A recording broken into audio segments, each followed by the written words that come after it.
A Victorian woman accused of murdering 3 people with a toxic mushroom-laced meal has returned to court. Erin Patterson is facing 3 counts of murder and 5 counts of attempted murder over the fatal lunch at her Leongatha home. Samantha Butler has the details. Erin Patterson appeared in the Latrobe Valley Magistrates Court by video from prison, where she's been held since November, when she was charged with 3 counts of murder and 5 counts of attempted murder. The 49-year-old is accused of serving up a beef Wellington dish laced with toxic mushrooms, which killed her former in-laws Don and Gail Patterson, along with Gail's sister Heather Wilkinson. Heather's husband, Ian Wilkinson, spent weeks in hospital in an induced coma but survived and has since returned to his role as a pastor at Currumborough Baptist Church. The lunch was held at Erin Patterson's Leongatha home in Victoria's South Gippsland region in July last year. Ms Patterson's ex-husband, Simon Patterson, was invited but didn't attend the lunch. Erin Patterson is charged with attempting to murder him on that occasion, as well as on 3 other occasions dating back to 2021. Now, today was the first time we've seen Ms Patterson in 5 months since her first court appearance. She didn't show much emotion in court. She appeared to be taking notes throughout the hearing and only spoke to answer the magistrate. The court heard Ms Patterson wants her case to stay in this court for the committal hearing, which is when evidence is presented to the court and a magistrate decides whether the matter should proceed to trial. However, the court heard that would be unlikely to happen before next year.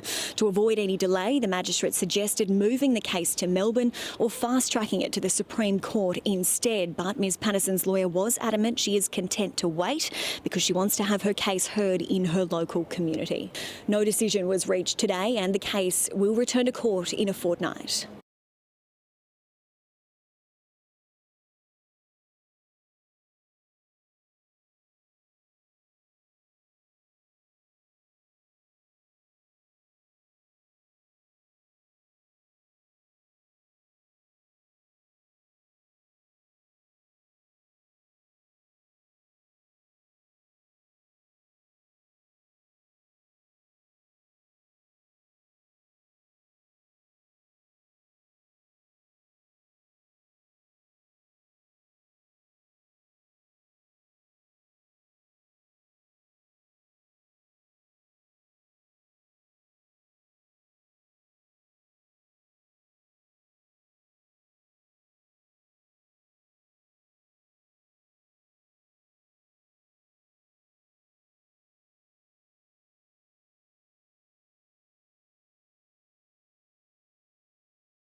Victoria's accused mushroom murderer Erin Patterson has been left out of the multi-million-dollar will of her late father-in-law. The $2.6 million estate of Don Patterson, who was allegedly poisoned a year ago, will be divided between his 3 sons and daughter. Erin, on the other hand, will receive nothing. She's charged with murdering Don, his wife Gail and Gail's sister Heather Wilkinson. They died after eating a beef Wellington dish allegedly laced with death cap mushrooms prepared by her for lunch at her Leongatha home. Good afternoon. Erin Patterson has been sentenced to life behind bars with a lengthy non-parole period. The triple murderer appeared in Melbourne's Supreme Court to hear the sentence delivered by Justice Christopher Beale. For the attempted murder of Ian Wilkinson, I sentence you to 25 years imprisonment. For the murder of Heather Wilkinson, I sentence you to life imprisonment. For the murder of Gail Patterson, I sentence you to life imprisonment. For the murder of Don Patterson, I sentence you to life imprisonment. All sentences are to be served concurrently. The total effective sentence is life imprisonment, and I fix a non-parole period of 33 years. I declare that you have served 676 days by way of pre-sentence detention. Finally, and by consent, I make the disposal order sought by the prosecution. Let's go live now to Steph Baumgartel outside Melbourne Supreme Court. Steph, it really has been an unprecedented case from start to finish. It certainly has been, Ange. It's captured the eyes of the world, and today there were 70 or so members of the public queuing up outside Victoria's Supreme Court for a chance at getting a front row seat to Erin Patterson's sentencing. Someone that was in the courtroom is 10's own Abby Dinham, and Abby joins me now. Abby, the question everyone wants to know is, what was Erin Patterson's reaction? Steph, Erin Patterson had very little reaction all through the sentencing for most of it. She sat with her head down and her eyes closed, her hands folded in her lap. Looked like she was twiddling her thumbs at one point, even as Justice Christopher Beale directed some quite confronting remarks to her, saying that, you know, her lack of remorse really rubbed salt in the wounds of her victims. He went over the premeditation of the murder, her actions in the days afterwards, saying that, you know, her hesitation in coming forward to saying that they may have ingested foraged mushrooms really delayed the treatment of her victims. She stood up as the sentencing was passed down, and then immediately after she was whisked out of court, and on her way out she touched the media desk where all the journalists sit. About 30 journalists were there. She touched it several times as she was going out. It was unclear as to whether she might have been feeling faint or what her motive for doing that might have been. And Abby, the Patterson families and Pastor Ian Wilkinson attended every day of the 11-week Supreme Court trial. Today, Pastor Ian Wilkinson spoke publicly for the first time. We haven't heard from him in the 2 years since this has happened, but today he came out, he fronted all the cameras, he had a written statement. He said he wouldn't be taking questions, he just wanted to read his statement. He thanked the police and the investigators for uncovering the truth. He thanked the Director of Public Prosecutions for trying this case, and he also thanked the people from around Australia who reached out to support his family and for their prayers. This is what he had to say. We're thankful that when things go wrong, there are good people and services and systems available to help us recover. I'd like to encourage all those involved to keep turning up and serving others. Our lives and the life of our community depends on the kindness of others. I'd like to encourage everybody to be kind to each other. And finally, Abby, we now wait to see if Erin Patterson will attempt to appeal her sentence or conviction. Well, today starts a countdown clock. She's got 28 days to appeal the conviction or the sentence. We know that she's got the time, she's got the money to do so. If she wants to appeal the conviction, they need to prove that the trial judge didn't explain the defence's case adequately to the jury. That will be a hard road to go down, given that Justice Christopher Beale was so thorough in explaining the case. He spent days doing so. There could be several outcomes to that. They could dismiss the appeal, they could quash the conviction, they could order a retrial, or they could look at the sentence to be reduced. If they wanted to just appeal the sentence, they'd have to prove that it was manifestly too severe. So remains to be seen at this stage as to whether that appeal will be launched or whether Erin Patterson is resigned to spend the next 3 decades in prison. And we'll be watching that closely for the next 28 days. As we speak right now, Erin Patterson is being driven back to the Dame Phyllis Frost Women's Prison, where she returns for the first time as a sentenced inmate. Thanks, Steph.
Accused triple murderer Erin Patterson has been asked if she is lying to the courtroom during her 6th day of cross-examination at her Supreme Court trial. The prosecutor also questioned if she was making up her version of events. But Ms Patterson instead insisted other witnesses, including her own son, were mistaken in their recollections of the lethal beef Wellington meal and what transpired afterwards. It took just minutes into cross-examination for prosecutor Nanette Rogers to call Erin Patterson a liar. Ms Patterson previously told the court she misled her in-laws at the lethal lunch by suggesting she had ovarian cancer and was instead preparing for weight loss surgery with a pre-surgery appointment booked for a gastric bypass at the Enrich Clinic in Melbourne. The Enrich Clinic does not offer gastric bypass surgery, Dr Rogers said. "I don't know," Ms Patterson replied. The Enrich Clinic does not conduct consults related to gastric bypass. Agree or disagree? "I don't know, but I am a bit puzzled." Questions then turned to past evidence given by the only surviving lunch guest, Ian Wilkinson, who told the court Erin's own serve of beef Wellington was on a different coloured plate. "I suggest to avoid any error in case you accidentally ate one of the poisoned beef Wellingtons, you used the extra precaution of using a different and smaller plate for your non-poisonous serve." "Incorrect," Ms Patterson replied. Dr Rogers also put to the mother of two, "I suggest that the amount you ate has shifted over time. I suggest there was no evidence that you only ate a fraction, a quarter or a third until you gave evidence on the stand." "I don't know. I remember saying to a couple people at the hospital that I didn't eat all or maybe about half, but I didn't have a tape measure." "You told the jury you vomited after the lunch. I suggest you're trying to minimise how much you ate." "No." Erin Patterson disputed parts of evidence and recollections by her son, Pastor Ian Wilkinson, her estranged husband, Simon Patterson, and multiple doctors from the Leongatha Hospital, telling the court she could only base her answers from her own memory. She said some witnesses were mistaken and perhaps others were confused. At one stage, Dr Rogers asked, "Are you making this up as you go along, Miss Patterson?" A claim she once again refuted. Erin Patterson maintains she never intended to kill her three in-laws and that their deaths were a tragic accident. She's pleaded not guilty to all charges. Steph Baumgartel for 10 News First.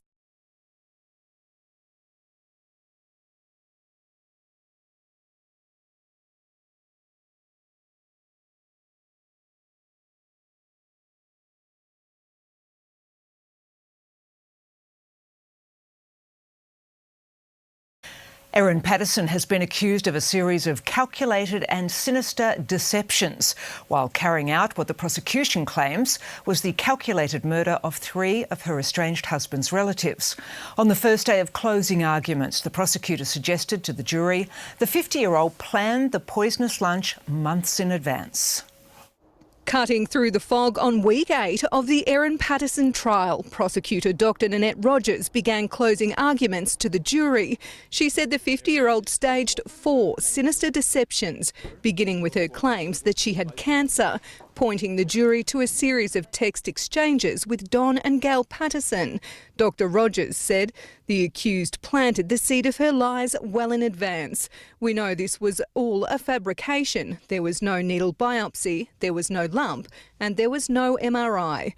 Dr Rogers claimed it was how Ms Patterson lured her in-laws to lunch. The accused never thought she'd have to account for this lie. She did not think her lunch guests would live to reveal it.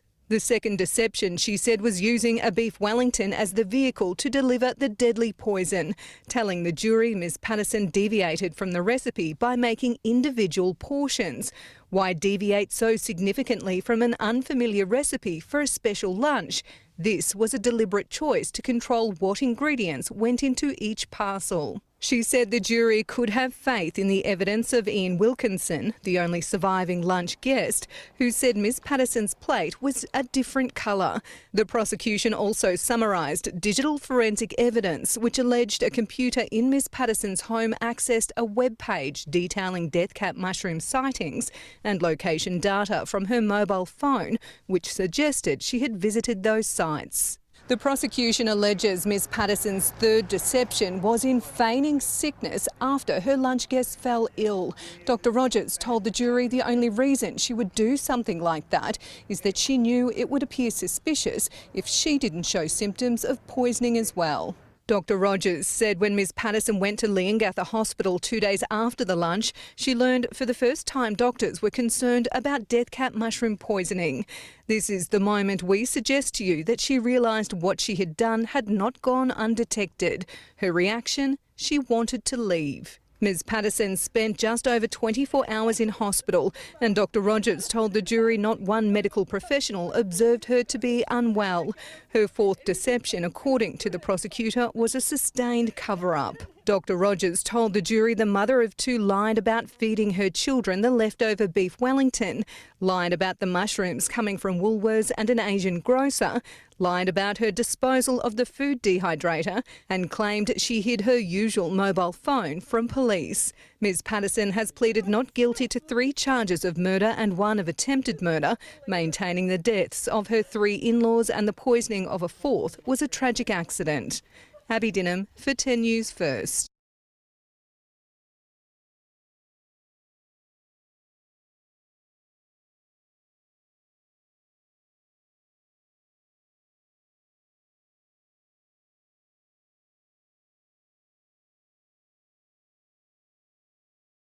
Erin Patterson's triple murder trial has heard she denied foraging for mushrooms when questioned by public health authorities after the deadly lunch at her home. Prosecutors claim she deliberately laced a beef Wellington meal with death cap mushrooms to poison her relatives. Samantha Butler has the details. Erin Patterson's triple murder trial is now into its 3rd week, and today the jury heard evidence about death cap mushrooms, which the prosecution claims she deliberately used to poison her relatives. Professor Rhonda Stewart is the Director of Public Health and Infection Prevention at Monash Health and was called in to speak to Ms Patterson after she was admitted to hospital complaining of gastro symptoms. She told the court Ms Patterson denied foraging for mushrooms when asked where she'd sourced the mushrooms from that she used in the beef Wellington dish. She said Erin claimed to have bought some from a supermarket and the rest from an Asian grocer in the Melbourne suburbs of either Glen Waverley or Oakley. Several doctors in the emergency department at Monash Medical Centre also gave evidence about their interactions with Ms Patterson. One told the court Erin said to them she thought the dried mushrooms she used were either shiitake or porcini mushrooms. The court also heard Ms Patterson's test results showed no signs of death cap mushroom poisoning. Prosecutors claim Ms Patterson deliberately laced a beef Wellington dish with the lethal mushrooms to murder her in-laws Don and Gail Patterson, along with Gail's sister Heather Wilkinson. They allege she also attempted to murder Heather's husband Ian Wilkinson. Ms Patterson has admitted she lied about not foraging for mushrooms but insists she never sought out death caps. She has pleaded not guilty to all charges and maintains her relatives' deaths were a terrible accident.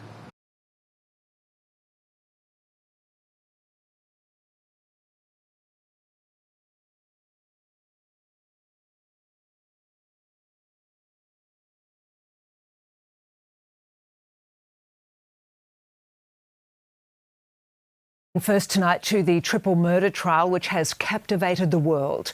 After 6 days of deliberations, a jury this afternoon found Erin Patterson guilty of murdering her 3 in-laws and guilty of trying to murder a 4th.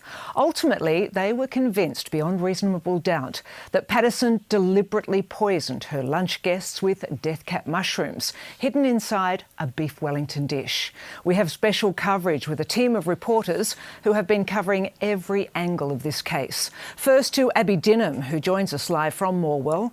Abby, the verdict was delivered as the trial entered its 11th week. That's right, Jen. The jury retired a week ago today to consider its verdict. This afternoon, they indicated to the court that they'd reached a unanimous decision that Erin Patterson is guilty on 3 counts of murder and 1 count of attempted murder. Patterson showed no emotion from the dock as the verdicts were read out. She's been behind bars for more than 600 days. Now she faces the possibility of life in prison.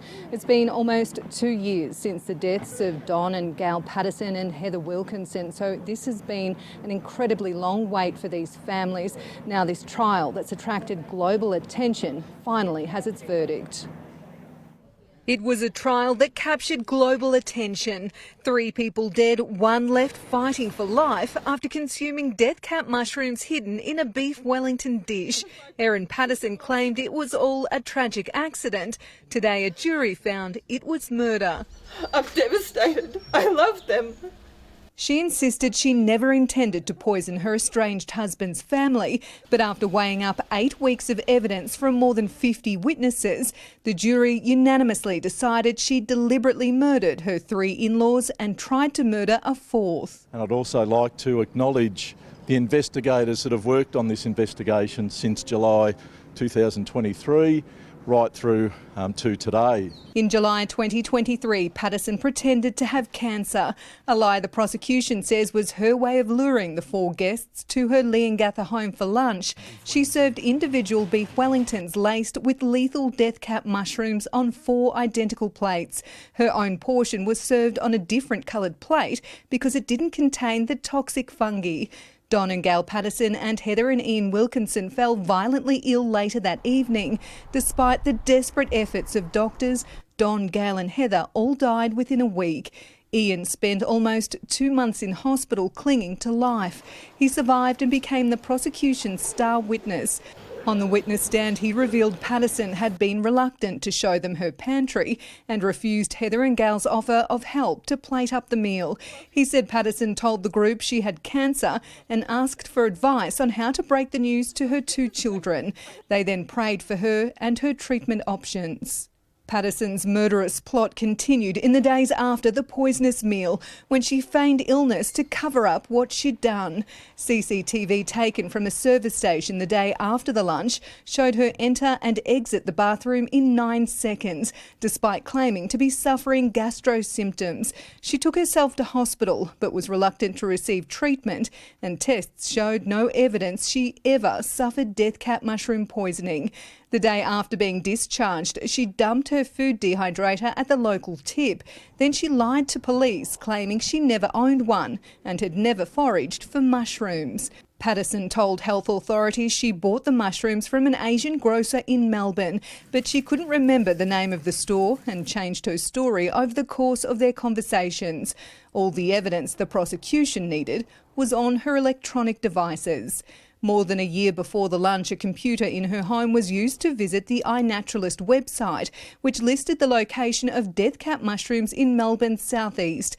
Within days of 2 other posts appearing on the website, her phone records showed possible visits to 2 Gippsland towns where death cap mushrooms were growing. While police were searching her Leongatha home, her usual mobile phone went offline and has never been recovered.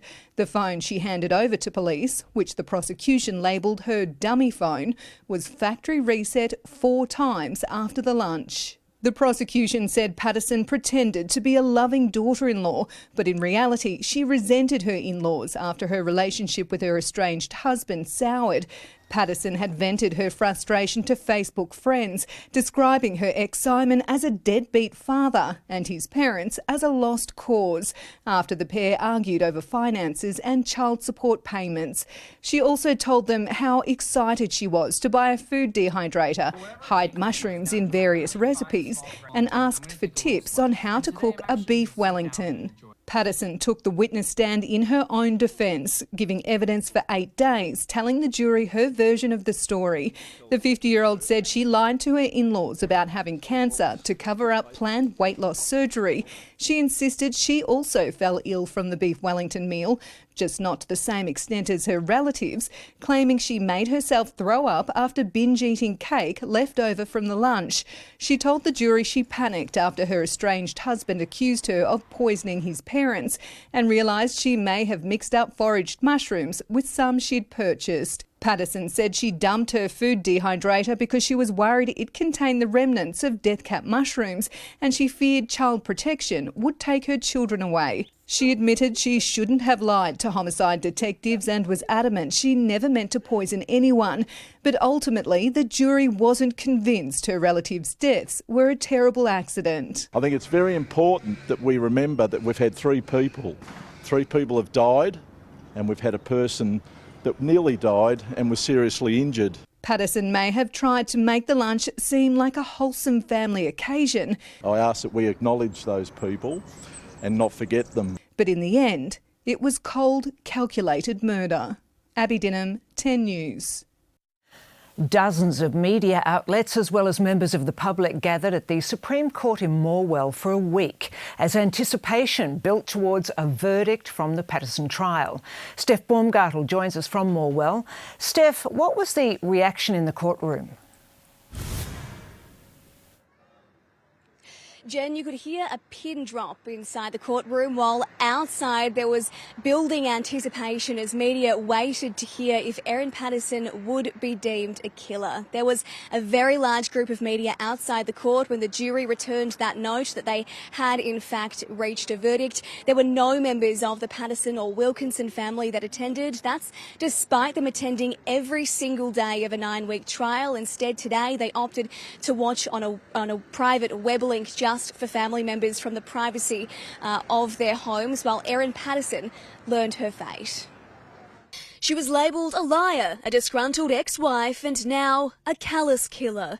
Erin Patterson found guilty of murdering 3 of her former in-laws with a beef Wellington meal and attempting to kill a 4th. I just had so much anxiety, emotion. I could feel the emotion in the room, so it was hard not to, almost not cry really when you think about it. The 50-year-old mother sat in the dock flanked by 2 prison officers as the guilty verdicts were read out by the jury one by one. It was a shock when the verdict was delivered, but it was going to be a shock either way. I wasn't looking at Erin, I was looking at the jury. When the jury came out, none of them looked at Erin, so I thought, we've got guilty here. Erin Patterson showed no emotion and had just 2 supporters in court. One of them, a woman she befriended on the internet, who cried as she left the hearing. I didn't have any expectations. It's the justice system and it has to be what it is. Ali, she said to you, see you soon. Were you hoping to see her?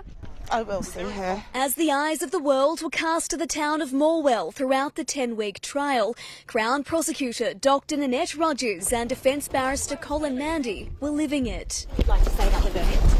The verdict, a major win for the Crown Prosecutor, who proved the case beyond reasonable doubt, but wasn't in court to see the verdict in person. The trial now over, the legacy of Morwell and the lethal Leongatha lunch will tragically linger, and 2 families will never be the same. I hope that they're feeling relieved now that they can get some sort of, move on in life. They'll never get their family back. Steph Baumgartel, 10 News.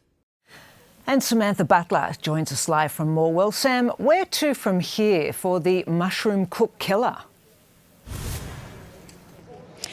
Well, Jen, Erin Patterson is back behind bars tonight at the Dame Phyllis Frost Centre. That is the maximum security women's prison where she has already spent 613 days behind bars. Ms Patterson never applied for bail after her arrest in November 2023, just a couple of months after that fatal lunch. And that means that having been found guilty of 3 counts of murder and 1 of attempted murder, she is now facing life behind bars. As for her sentence date, well, that is on a date that is yet to be determined. But before that, she will have to face a pre-sentence hearing. That is a chance for the judge to hear victim impact statements from the families of Don and Gail Patterson and Heather and Ian Wilkinson, and also for the prosecution and defence to put forward submissions on her sentence length. It is also open to Ms Patterson's defence team to launch an appeal of her sentence and conviction, and they will have 28 days from her sentence date in order to lodge that appeal. But Jen, for now, tonight, Erin Patterson is spending her first night behind bars as a convicted killer. OK, thank you, Sam. And now to media lawyer Justin Quill. Justin, thanks for joining us. What was the evidence that brought Erin undone? Well, look, Jen, we don't really know the answer to that because, of course, we don't have any insights into the jury's deliberations. In my discussions with all the people who have been stopping me literally in the streets asking about this case, everyone seems to have a different view about what was the clincher bit of evidence. Was it the cancer lie? Was it the fact that she didn't get particularly sick? Was it the different coloured plate? Who knows what it was in that jury room that got this guilty verdict over the line? It's something we'll all wonder about and we'll never know. Justin, were there any unusual aspects in this case? Where do we start? There were plenty of them. I mean, right off the top, the fact that Erin Patterson didn't argue it wasn't me, it wasn't the mushroom pie. She said, yes, I cooked the mushroom pie that killed these people. So that wasn't even an issue. The fact that one of the intended victims survived and actually came to court and gave evidence. If you wrote a script for a movie or for a documentary, people would say it's too unrealistic. And then, of course, probably the biggest thing that was unusual about this case is that Erin Patterson, as the defendant, gave evidence. That's very rare. So, look, all of that, together with the fact that it went on for so long, 7 days of deliberations, no questions from the jury, that's unusual. I could go on. There was a lot of unusual aspects to this case. So, Justin, what might happen now? Well, as we just heard a moment ago, the next step really is some submissions and a hearing before Justice Beale on sentencing. So that's called a plea hearing. Jury have now gone home. They've finished their role, and it's all up to Justice Beale. He'll hear argument and submissions. That could be happening in a few weeks' time, and then His Honour will no doubt reserve his decision and deliver it perhaps a few weeks later. So it could be a couple of months, give or take, before we have a sentence. One thing is for certain, though, the fact that she gave evidence and effectively doubled down, tripled down on her lies will mean this will be a very, very severe sentence, and she'll be spending a long time in jail.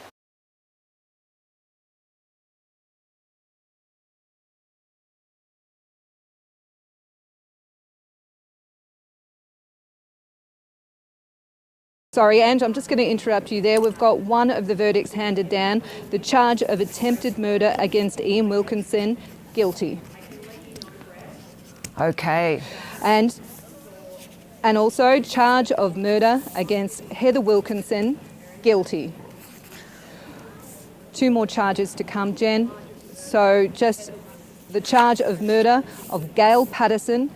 Erin Patterson is guilty. And the attempted murder also guilty, Abby. Attempted murder of Ian Wilkinson, guilty. And on the 4th charge of murder of Don Patterson, Erin Patterson is guilty.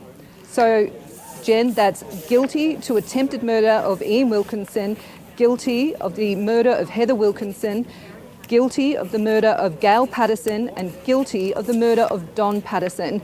Our reporter in court at the moment says Erin Patterson is showing no emotion. She's just sitting there expressionless at the moment. The courthouse is quiet. There was a slight cheer from people sitting on the wooden benches that would be just members of the public. And so that... Its trial has just been unbelievable, Jen. As you can imagine, the last few months, both Australian and international media has just been dominated. So that's Erin Patterson guilty on all charges. That's 2 years of waiting for answers. The family finally has them.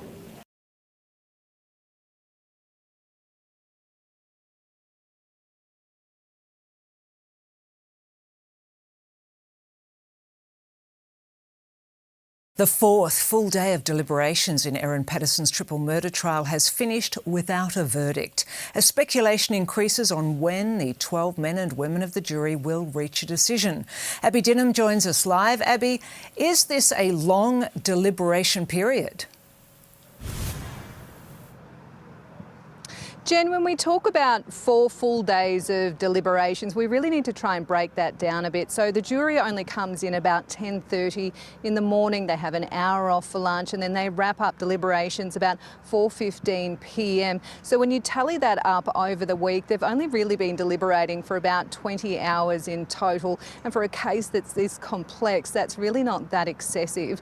The prosecution and defence teams are still turning up to court every day in anticipation of verdict being announced, along with a handful of court watchers who've been here for almost every day of this trial, and they're determined to be here when that decision's announced. But this week we haven't seen the Patterson and Wilkinson families. They haven't come to court during this deliberation phase, and we understand that the Patterson family don't intend to be here when the verdict is announced. We're unsure about the Wilkinson families, but they're likely going to be watching a live stream from the court when the jury finally returns. As you can imagine, these families have been under this intense global spotlight for the past couple of months, so this might be a moment that they want to have in private. But for now, Jen, deliberations will continue tomorrow. OK, thank you very much, Abby.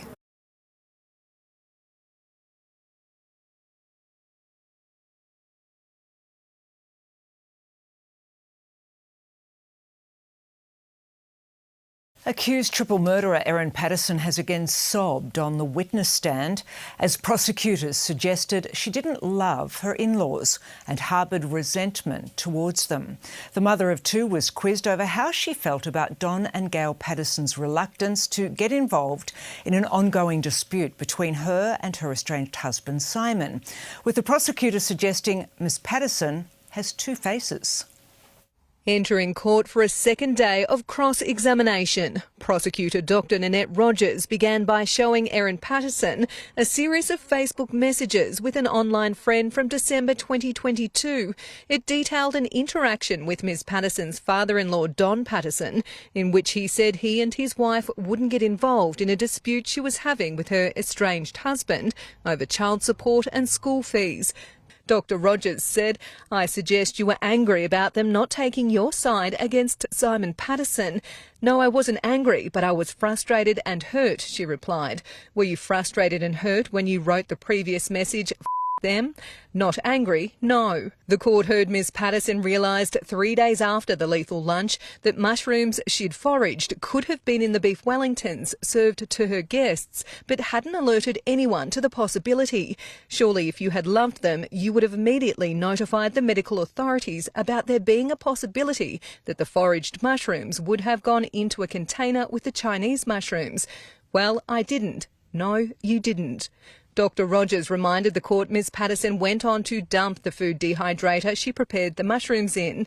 "I would suggest to you that, in fact, you had two faces, a public face appearing to have a good relationship with Don and Gail. Agree or disagree? I had a good relationship with Don and Gail." The prosecution suggested to Ms Patterson that she was angry at her in-laws for taking the side of her estranged husband in their dispute and that those feelings were harboured. The prosecution put to her that despite her claims, she didn't really love her in-laws, a suggestion that was tearfully denied. Ms Patterson agreed she was disappointed when Simon pulled out of the lunch the night before. Agreeing with the prosecution, she tried to persuade him to reconsider. "I suggest that you prepared a poisoned beef Wellington for him in case he turned up." "No, that's not true." The prosecution suggested the reason Ian and Heather Wilkinson had been invited to the lunch was to entice her in-laws and estranged husband to also attend. Ms Patterson denied this, telling the court Don and Gail would have come anyway because they loved her. Ms Patterson will return to the witness box on Tuesday following Victoria's long weekend. The accused has pleaded not guilty to 3 charges of murder and 1 of attempted murder and maintains the deaths of her relatives was a tragic accident. Abby Dinham for 10 News First.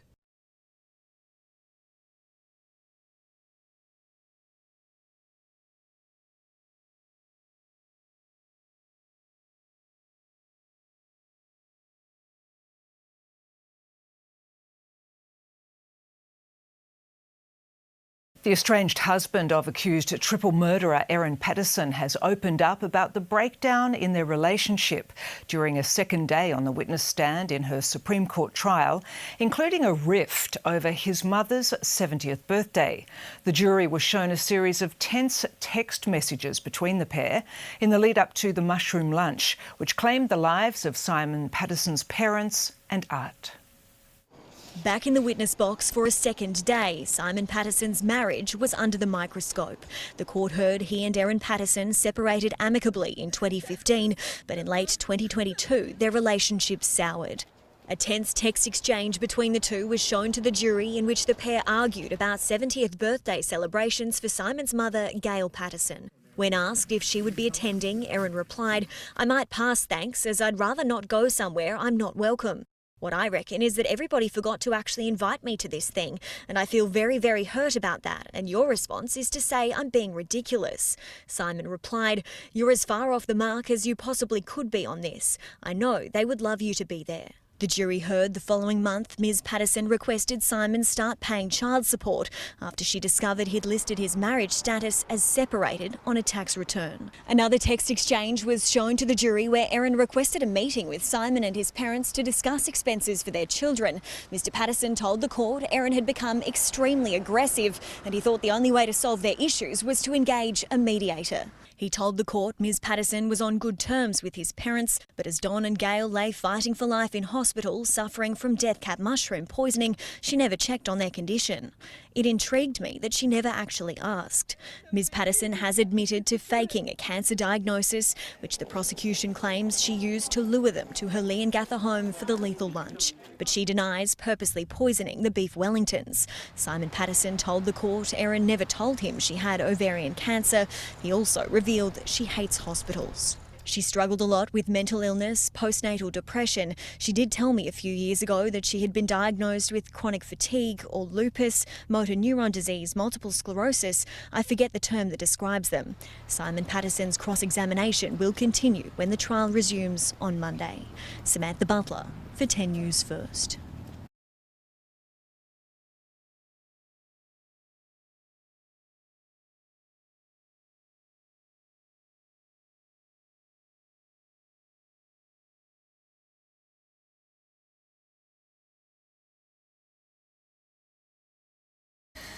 Good evening. The estranged husband of accused killer Erin Patterson has delivered harrowing evidence as the first witness in her triple murder trial. Simon Patterson choked back tears as he revealed a text exchange between the two where Ms Patterson tried to persuade him to attend a lunch at her Leongatha home. The jury also heard how his aunt was alarmed by Erin's meal being served on a different plate, but the mother of two insists she never meant to poison anyone. Married to an accused murderer, Simon Patterson took the stand to testify in his estranged wife's trial. Choking back tears, he recounted visiting his parents in hospital the day after they were allegedly poisoned by Erin Patterson.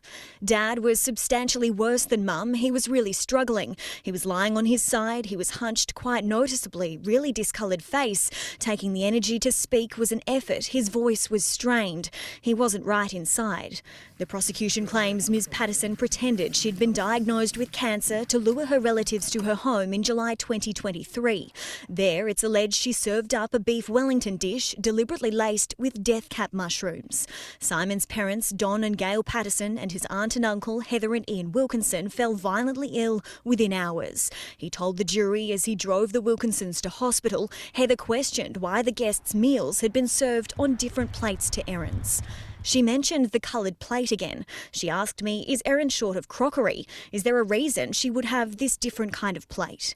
Mr Patterson told the court he was meant to attend the lunch, but sent Ms Patterson a text message the night before telling her he wouldn't be there. Sorry, I feel too uncomfortable about coming to the lunch with you, Mum, Dad, Heather and Ian tomorrow, but I'm happy to talk about your health and the implications of that another time. She replied minutes later, that's really disappointing. I've spent many hours preparing lunch for tomorrow and spent a small fortune on beef Wellingtons because I wanted it to be a special meal. I may not be able to host a lunch like this for some time. I hope you'll change your mind. The prosecution claims after the lunch, Ms Patterson feigned illness, disposed of a food dehydrator and lied to police. She has admitted to foraging for mushrooms but insists she never sought out death caps and maintains her relatives' deaths were a tragic accident. The jury heard her children were also admitted to hospital after she'd claimed they'd eaten leftovers with the mushrooms scraped off, but they were not found to be ill. Simon Patterson choked back tears as he told the court how he tried to maintain a friendly relationship with Ms Patterson for the sake of their children after the pair separated in 2015. At one stage, as he struggled to compose himself, Justice Christopher Beale asked if he needed a break. The court heard the pair bonded while they both worked at Monash City Council in the early 2000s, Erin as an RSPCA rep and Simon as a civil engineer. Erin's very intelligent. Some of the things that attracted me to her in the first place was her intelligence. She's quite witty and can be quite funny. He told the jury he had always hoped they would reconcile their relationship, one now firmly in the spotlight. Samantha Butler for 10 News First.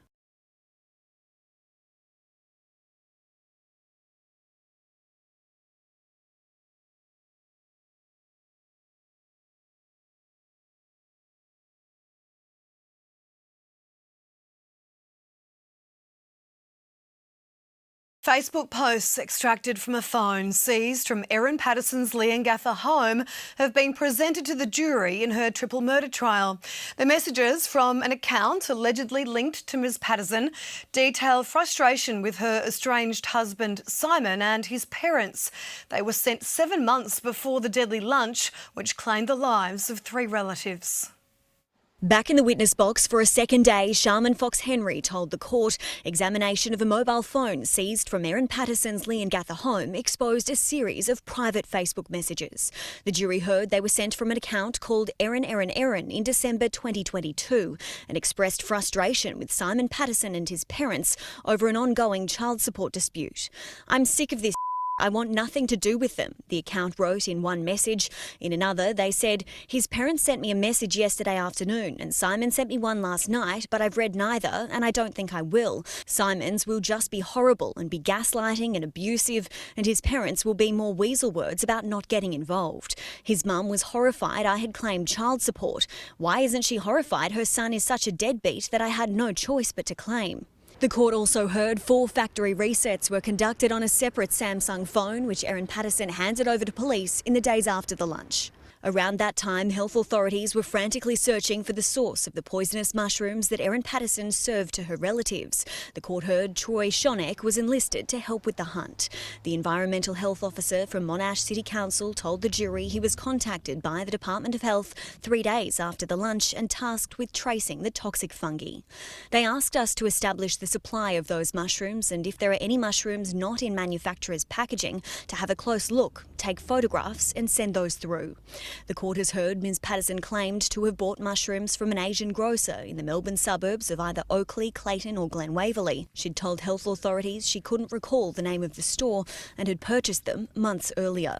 Mr Shonek told the jury he was asked to search for dried, sliced shiitake or porcini mushrooms in a clear packet without commercial branding weighing about 100 grams. He visited 14 stores across Oakleigh, Clayton and Mount Waverley and took photos of mushrooms matching that description. Erin Patterson denies deliberately poisoning her relatives and has pleaded not guilty to all charges. Samantha Butler for 10 News First.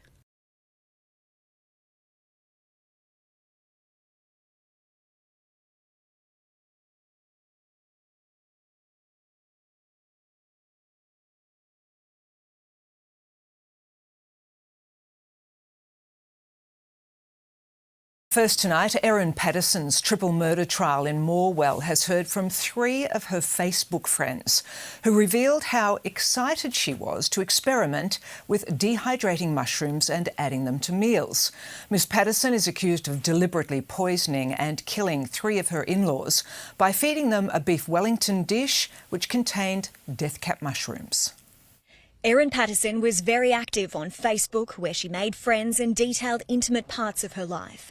Today, the jury in her triple murder trial heard in the months before the deadly lunch at her home, she posted about how excited she was to buy a food dehydrator.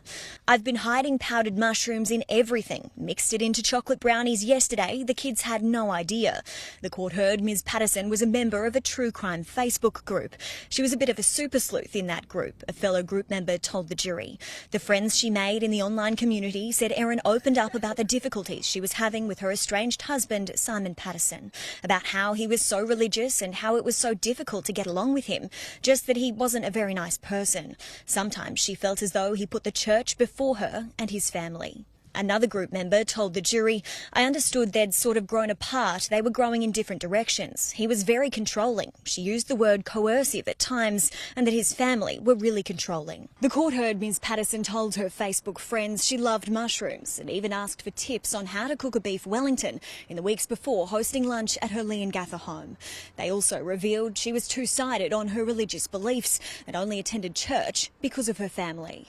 She was saying to us publicly that she didn't necessarily believe in God. She described herself as an atheist. Ms Patterson has denied deliberately poisoning the beef Wellington with death cap mushrooms. The dish led to the deaths of Simon's parents, Don and Gail Patterson, his aunt, Heather Wilkinson, and left her husband, Ian, fighting for life. She has pleaded not guilty and maintains the 3 deaths were a terrible accident. Samantha Butler for 10 News First.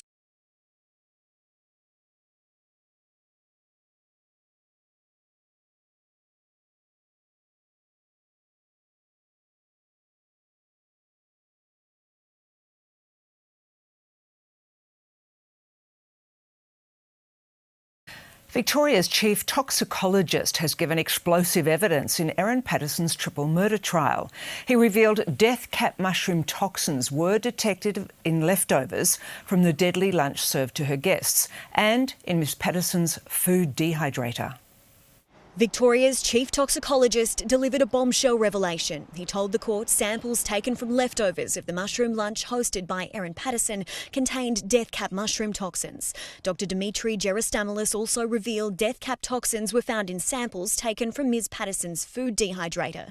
Prosecutors allege Erin dumped the dehydrator at a local tip after poisoning her relatives Don and Gail Patterson and Heather and Ian Wilkinson. Heather's husband Ian was the only guest to survive after spending about 2 months in hospital. Dr Gerastamoulis told the court a lethal dose of death cap toxins is about 50 grams for a 70-kilogram adult. The jury heard there were no death cap toxins detected in samples taken from Erin Patterson in hospital. A child protection worker who was called in to speak to Ms Patterson while she was being treated questioned her about the beef Wellington meal. She said that she'd found it in a Recipe 10 Eats cookbook and she wanted to do something new and special.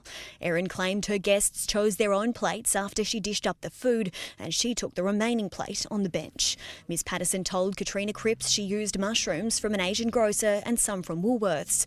She said that the ones she'd got from the Asian grocer would add a nice flavour to the beef Wellington. Ms Cripps also detailed a phone call between Ms Patterson and a Department of Health official who was trying to pinpoint the source of the poisonous mushrooms. She said Erin claimed she couldn't find a bank transaction for the Asian grocer and said she likely paid in cash. Ms Cripps told the court she asked Ms Patterson if she had picked the mushrooms, but Erin didn't answer. She maintains her innocence and insists she didn't purposely poison her extended family. Samantha Butler for 10 News First.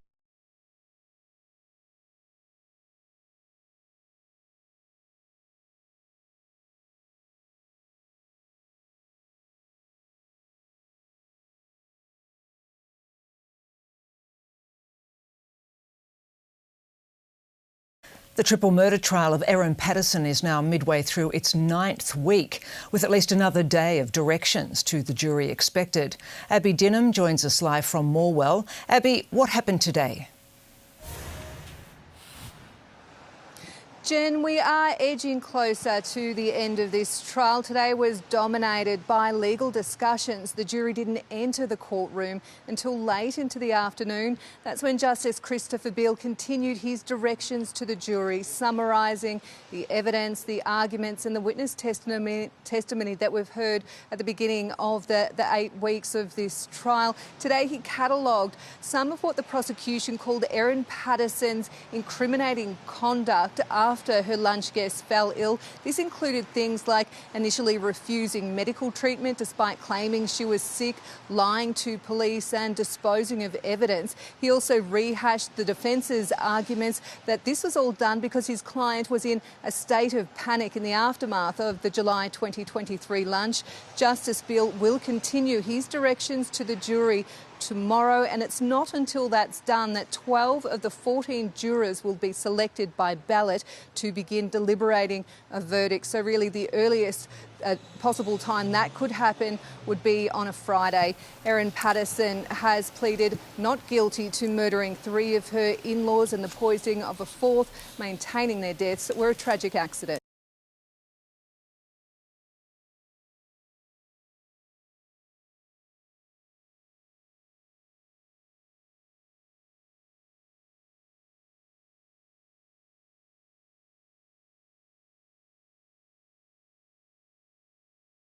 Well, after 8 weeks of hearings, all evidence and closing arguments in Erin Patterson's triple murder trial have been presented to the jury. The 50-year-old's barrister finished summarising his case this afternoon, where he tried to convince them the prosecution's argument is flawed. In his final comments to the jury, Colin Mandy SC launched a scathing attack on what he called the convoluted and absurd suggestions made by the prosecution, including that Erin Patterson would commit murder without a motive, knowing the police investigation would fall directly to her. He says the prosecution's argument, Ms Patterson's reluctance to receive medical treatment in the days after the lunch, is proof she was faking her illness, doesn't make sense. If you're pretending to be sick, you're going to be saying to the medical staff, hook me up, pump me full of drugs. I am very, very sick. Instead, he claims Ms Patterson left Leongatha Hospital after being told she may have ingested death cap mushrooms because she was overwhelmed. It was an extremely intense 5-minute interaction where she was told that she would be admitted and transferred to another hospital in Melbourne. She was plainly struggling to process what she had been told. He challenged the police interview given by Ms Patterson's son, in which he said he couldn't remember his mother making an emergency toilet stop on the side of the road. Prosecutor Dr Nanette Rogers previously told the jury if that had happened, the child would have known about it. But Mr Mandy said, "We suggest that if his mother made a stop at the BP Coldmead to buy food for everyone, that's something he would also recall." But he didn't recall either of them. Mr Mandy said the prosecution wants the jury to believe Ms Patterson's diarrhea was a symptom of distress because her plan was coming unstuck. But he says her toxicology results showing that she had low potassium, elevated hemoglobin and fibrinogen couldn't be faked. Erin Patterson's barrister says a turning point came for his client in the days after the lethal lunch, when the mother of two came to the terrible realisation her actions may have caused the people she loved to fall ill. He says even an innocent person in that situation can panic and lie to avoid blame. It doesn't excuse what she did, but you can't jump from there to what the Crown wants you to conclude from those items of evidence. He told the jury that when deciding if his client is guilty, their decision must be absolute. If you think that at the end of your deliberations that it's a possibility that this was an accident, a reasonable possibility, then you must find her not guilty. Justice Christopher Beale will deliver his directions to the jury on Tuesday before they retire to consider their verdict. Erin Patterson has pleaded not guilty to murdering her 3 in-laws and poisoning a 4th, claiming it was a tragic accident. Abby Dinham for 10 News First.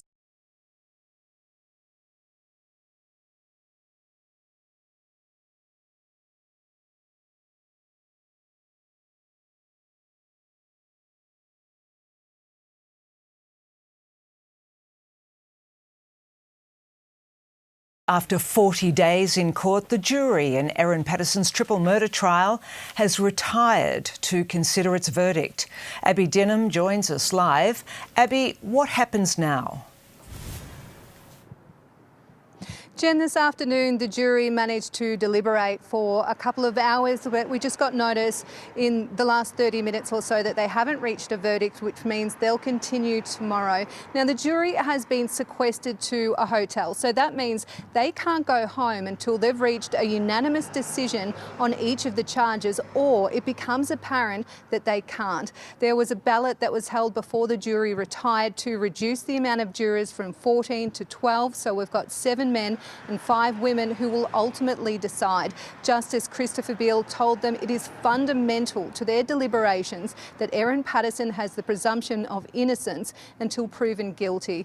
Erin Patterson has pleaded not guilty to all the charges, maintaining the deaths of 3 of her relatives and the poisoning of a 4th with death cap mushrooms that were cooked into a beef Wellington. She served them in July 2023, was a tragic accident. We saw this afternoon that some shields, some sheets, black sheets have been put around her property as attention intensifies really as the jury begins to deliberate. Now, how long these deliberations will go for, that's anyone's guess. So all we can do at the moment is wait for that verdict to be handed down in this trial that has attracted attention all around the world.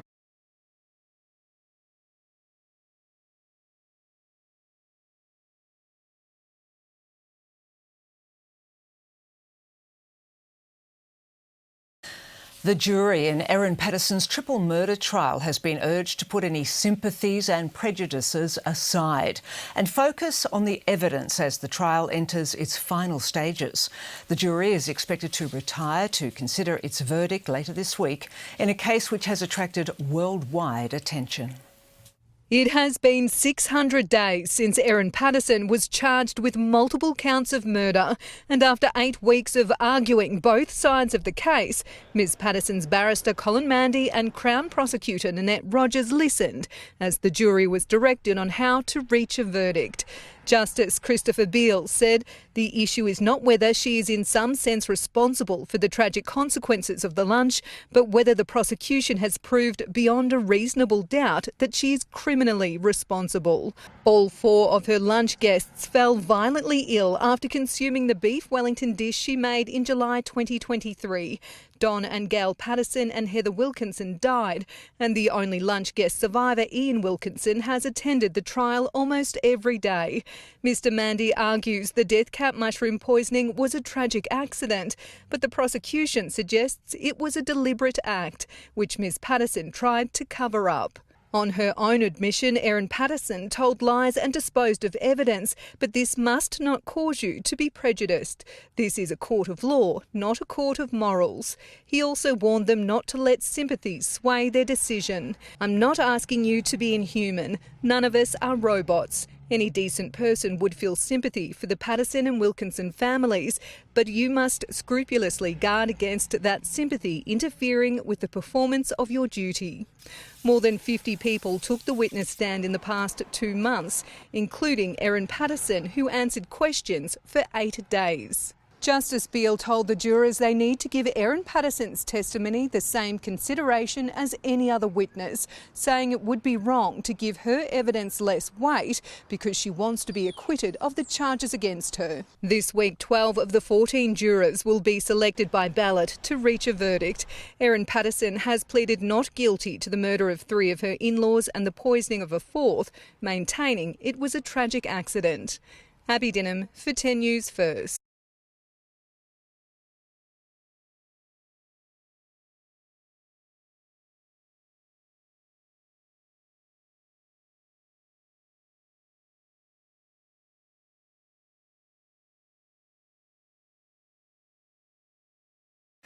Erin Patterson's triple murder trial will extend into a 10th week, with the jury not expected to be sent out for days. Abby Dinham joins us live from the Supreme Court in Morwell. Abby, when will the jury retire to deliberate? Jen, it looks like Monday will be the day that the jury will be sequestered to start deliberating on whether Erin Patterson is guilty of murder or, as she's maintained throughout this trial, the deaths of 3 of her in-laws and the poisoning of a 4th was a tragic accident. Justice Christopher Beale finished off his 3rd day of directions to the jury today, indicating he will continue tomorrow and Monday morning, after which a ballot will take place to select 12 of the remaining 14 jurors who will decide. He said to them, it will be up to you and you alone to come to a unanimous decision on whether the prosecution has proven beyond reasonable doubt that the mother of 2 is criminally responsible for fatally poisoning her in-laws with that beef Wellington dish she served them in July 2023. Now, how long the jury will take to deliberate is anyone's guess, but given the amount of unprecedented global attention on this case, you can guarantee there will be many, many people watching and waiting for that verdict to be handed down.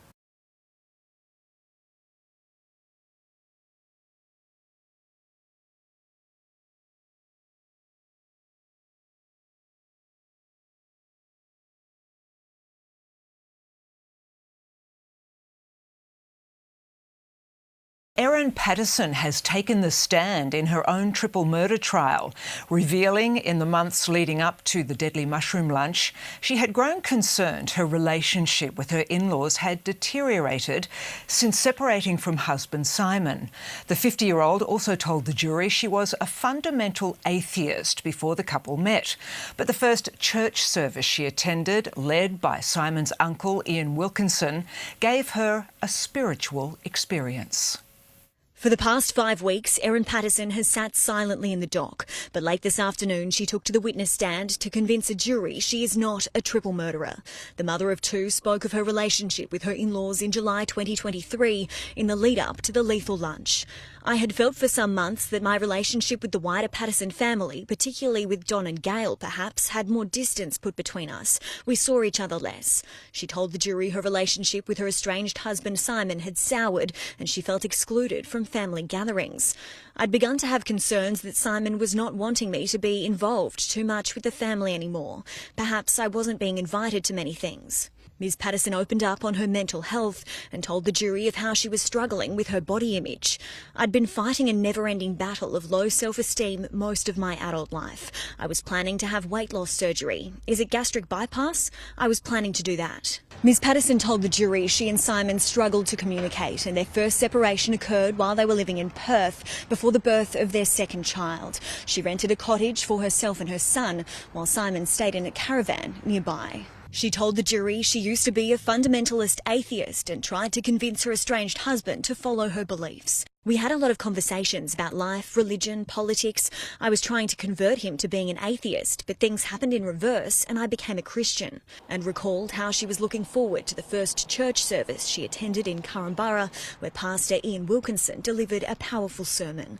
I had what can be described as like a spiritual experience. Now she stands accused of attempting to murder him and causing the deaths of wife Heather Wilkinson as well as Simon's parents Don and Gail Patterson. The 50-year-old has denied deliberately poisoning them with lethal death cap mushrooms hidden inside a beef Wellington meal and will return to the witness box tomorrow to continue giving evidence. Samantha Butler for 10 News First.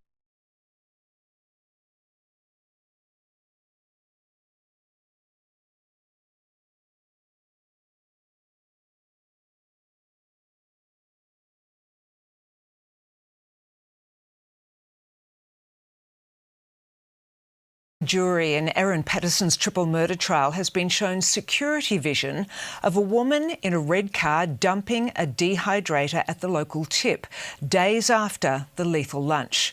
The court also heard evidence from a mushroom expert who found no trace of death cap mushrooms in the meal scraps Ms Patterson directed police to. Dr Camille Truong was a mushroom expert on call for the Victorian Poison Centre in July 2023. 2 days after Erin Patterson's lethal lunch, she took a call from the Monash Medical Centre asking her to identify mushrooms in leftovers. I did indicate to her that if the mushrooms were coming from a supermarket, it was extremely unlikely and probably impossible to be death cap mushrooms because these mushrooms only grow in the wild. At the time, Erin Patterson was in hospital claiming to have gastro, and doctors were frantically trying to pinpoint the toxin which had left her relatives Don and Gail Patterson and Heather and Ian Wilkinson critically ill. A sample of the bin scraps was sent to Dr Truong for her examination. I used tweezers. I carefully picked out the little pieces of mushroom on the tray and then I studied them under the microscope. She told the jury she found no remnants of death cap mushrooms. The mushrooms I identified are called field mushrooms. It's just the typical mushrooms you find in a supermarket. Erin Patterson had directed police to leftovers dumped in a bin outside her home, claiming they were from the beef Wellington meal served to her relatives. But prosecutors allege the food she ate at the lunch wasn't poisoned, and neither were the leftovers she later fed to her two children. The jury was played CCTV taken from the Coonawarra tip on August 2, 2023, the day after Ms Patterson was discharged from hospital. It showed a woman getting out of a red SUV and carrying an item into a storage shed before returning seconds later empty-handed. Darren Canty works at the tip and told the court he gave the vision to police after they contacted him. He also asked an employee to search for the item the woman left behind. Erin Patterson's legal team admits she lied to police about dumping her food dehydrator at the tip. She maintains the deaths of her relatives were an accident and has pleaded not guilty. Samantha Butler for 10 News First.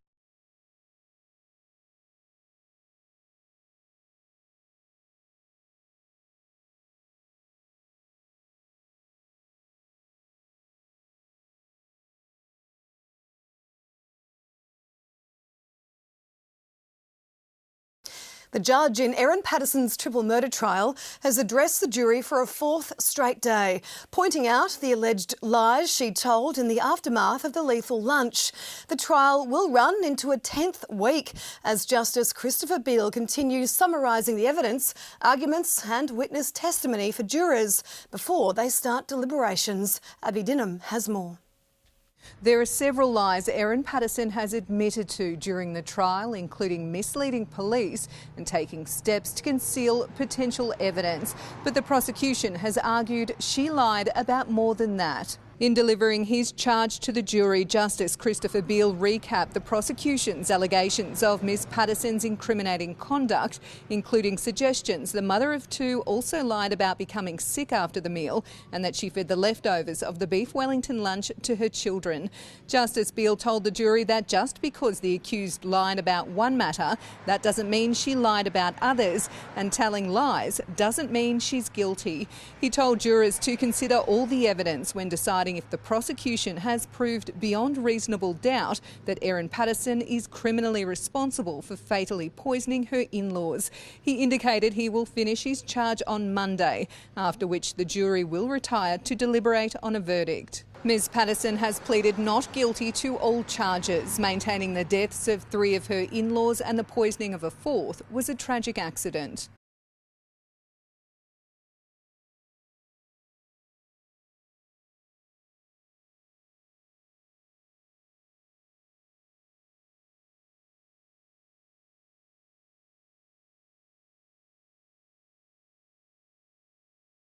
Your offending, which resulted in the death of 3 people and near death of another, involved substantial premeditation.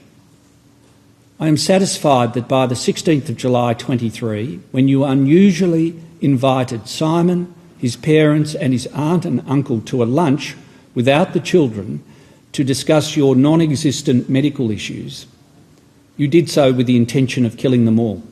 After learning from Simon on Sunday the 30th of July 23 that some or all of your lunch guests had been hospitalised, you showed no pity for your victims.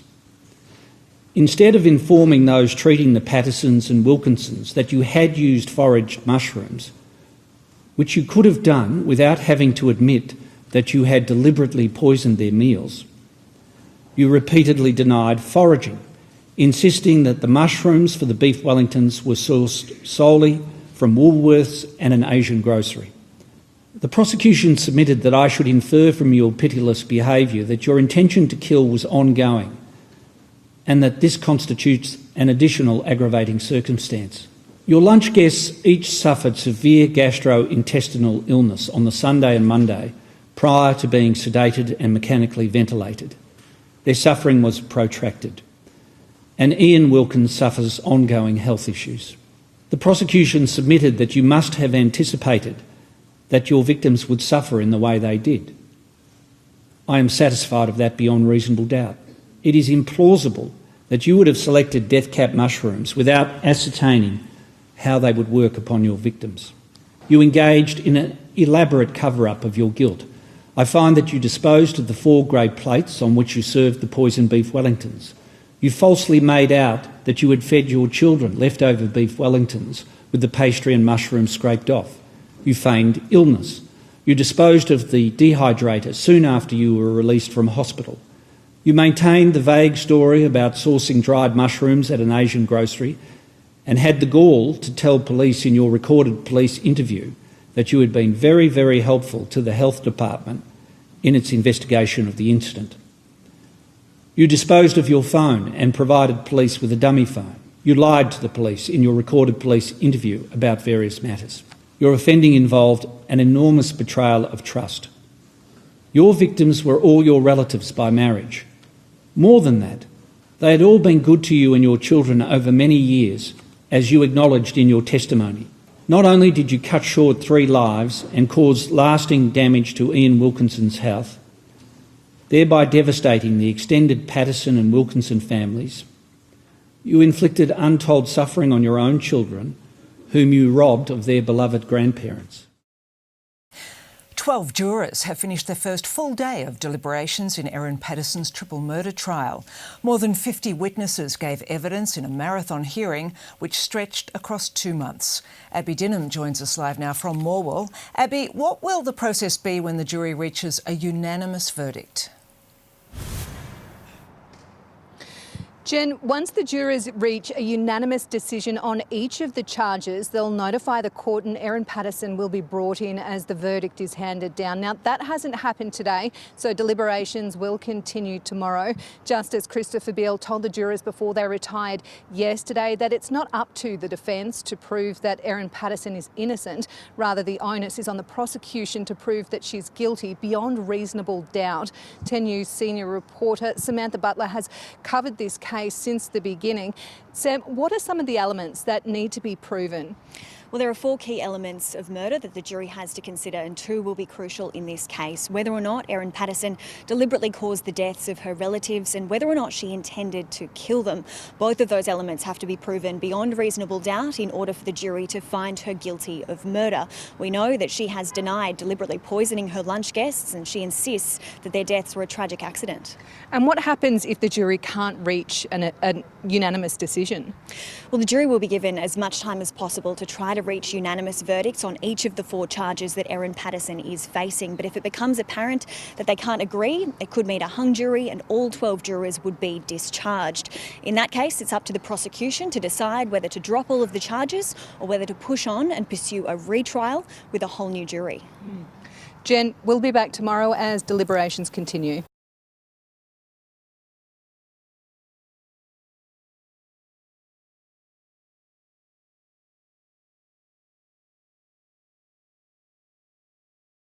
The third day of jury deliberations in Erin Patterson's triple murder trial has ended and a verdict is yet to be reached. Abby Dinham joins us live now from Morwell.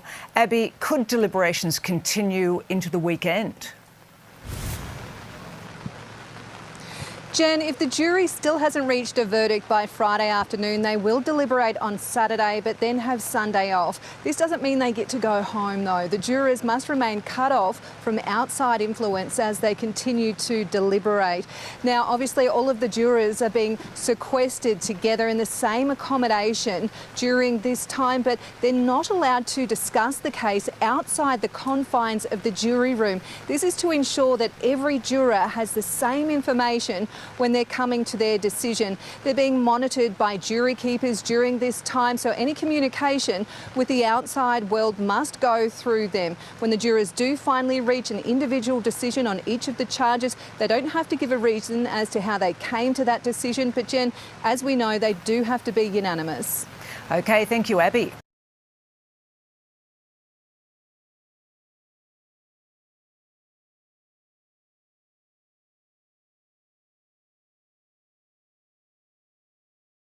The fourth day of jury deliberations has ended without a verdict in Erin Patterson's triple murder trial as global interest in the case continues to build. Abby Dinham joins us live from Morwell. Abby, do we have any indication of how much longer the jury will take to reach a decision? We really don't, Jen. There isn't a fixed term in how long a jury can deliberate. It can take hours, it can take weeks, and in a trial like this, it's really hard to guess. But as the wait continues, the media contingent outside of the courthouse continues to grow. We've got reporters and cameras from across Australia and internationally camping out at the front of the courthouse here just in anticipation of that verdict being handed down. This trial was originally set for around 6 weeks. We're now nearing the end of the 10th week. The jury just have so much information that they need to get through. Before they retired, they were handed an 86-page document listing some key dates and a chronology dating back to 2007 of when Erin and Simon Patterson first met. They've got 2 months worth of evidence and arguments, the witness testimony of more than 50 people, and that whole week of instructions given by Justice Christopher Beale. But Jen, look, it's important to remember that while we're waiting, so too are the families of those involved. It's now almost been 2 years without answers over the deaths of 3 of their loved ones.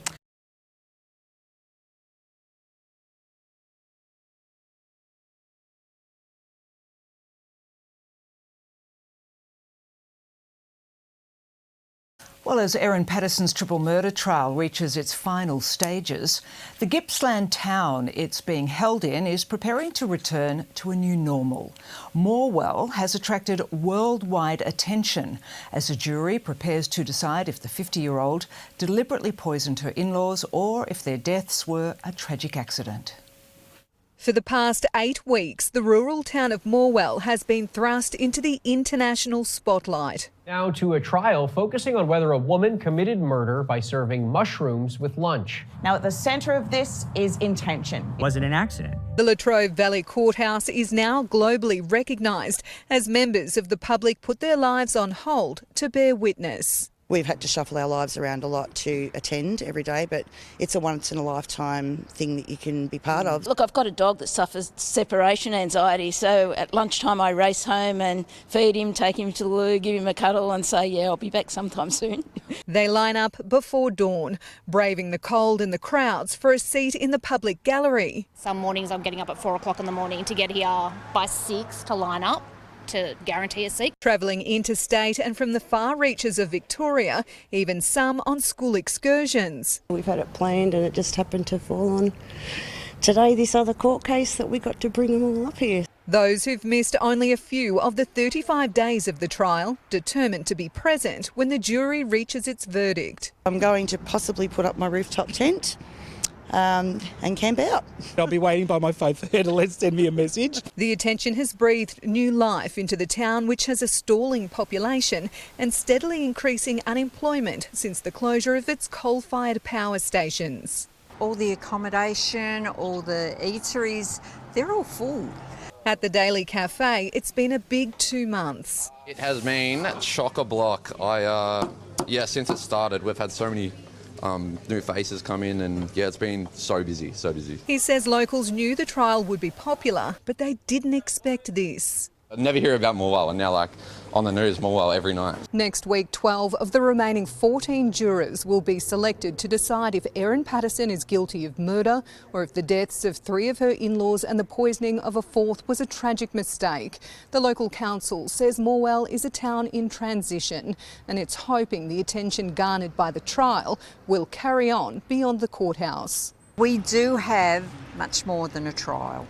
Justice Christopher Beale will begin his directions to the jury on Tuesday before they retire to deliberate. Erin Patterson has pleaded not guilty to the murder of 3 of her in-laws and the poisoning of a 4th, maintaining their deaths were a tragic accident. Abby Dinham for 10 News First.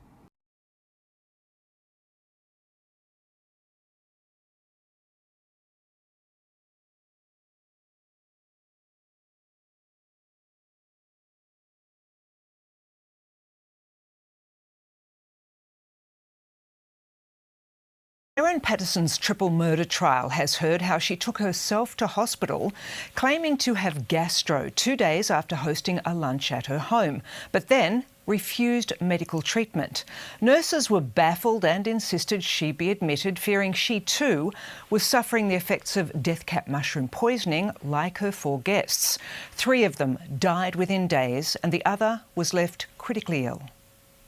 2 days after hosting lunch at her Leongatha home, Erin Patterson went to hospital claiming to have gastro symptoms. Nurse Kylie Ashton told the jury she met Miss Patterson at the front door.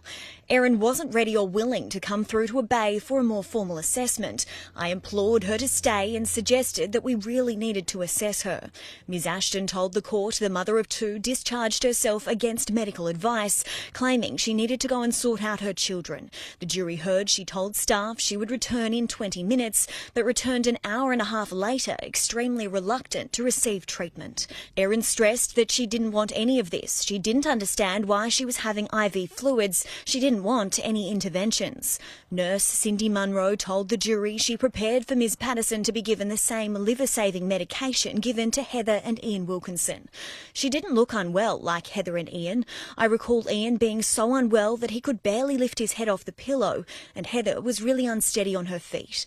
While Ms Patterson was in hospital, police were sent to her Leongatha home to look for leftovers from the poisonous beef Wellington dish she'd served for her 4 lunch guests.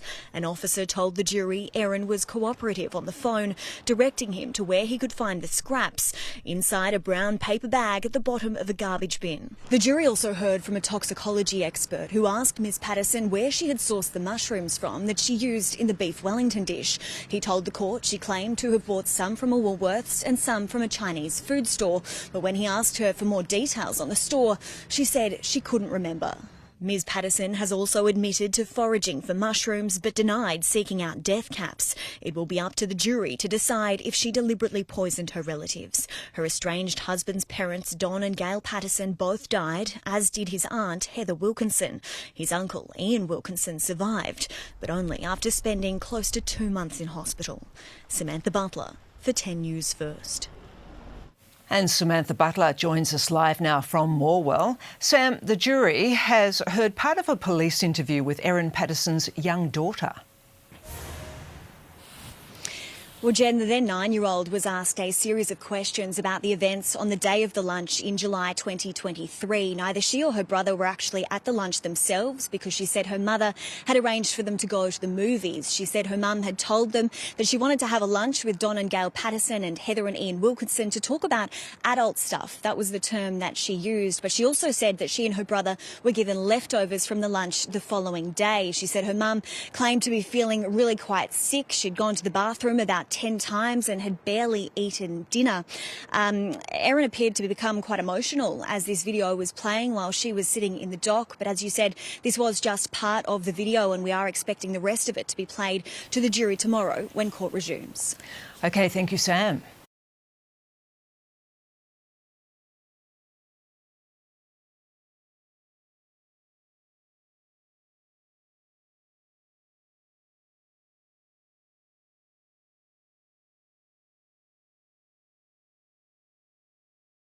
Accused triple murderer Erin Patterson has been cross-examined for the first time in her 6-week-long trial, repeatedly denying she intended to kill 3 of her relatives and poison a 4th with death cap mushrooms hidden in a beef Wellington meal.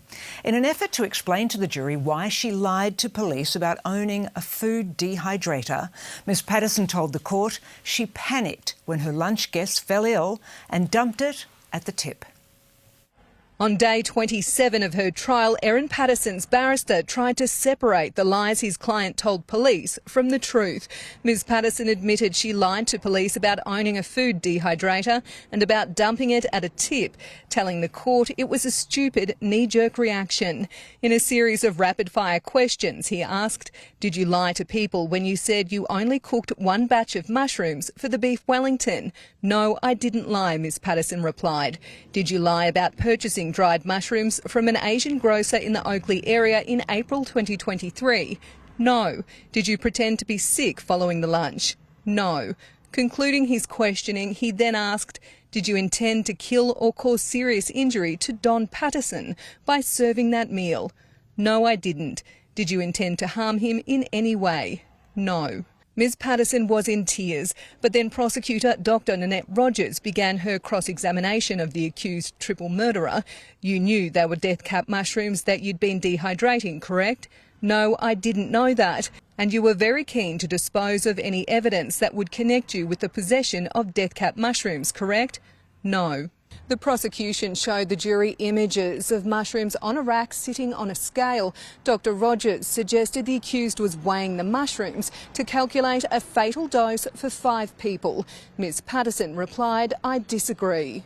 The prosecution also drilled Ms Patterson about her ovarian cancer claims and questioned her about a lump she said she had on her elbow. "You did not have a lump on your elbow on 28 June 2023. "That's true." "You did not have an appointment at St Vincent's Hospital." "No, I didn't." "You did not have any medical reason." "I didn't have a legitimate medical reason, that's true." The jury was reminded Erin Patterson was never diagnosed with cancer, and during questioning she agreed she wanted her lunch guests to believe that she would be undergoing treatment. Dr Rogers said, "I suggest you thought you'd never have to account for this lie of having cancer because you thought your lunch guests would die and your lies would never be found out." That's not true. The 50-year-old maintains the deaths of her 3 relatives and the poisoning of a 4th was a tragic accident and has pleaded not guilty to all charges. Abby Dinham for 10 News First.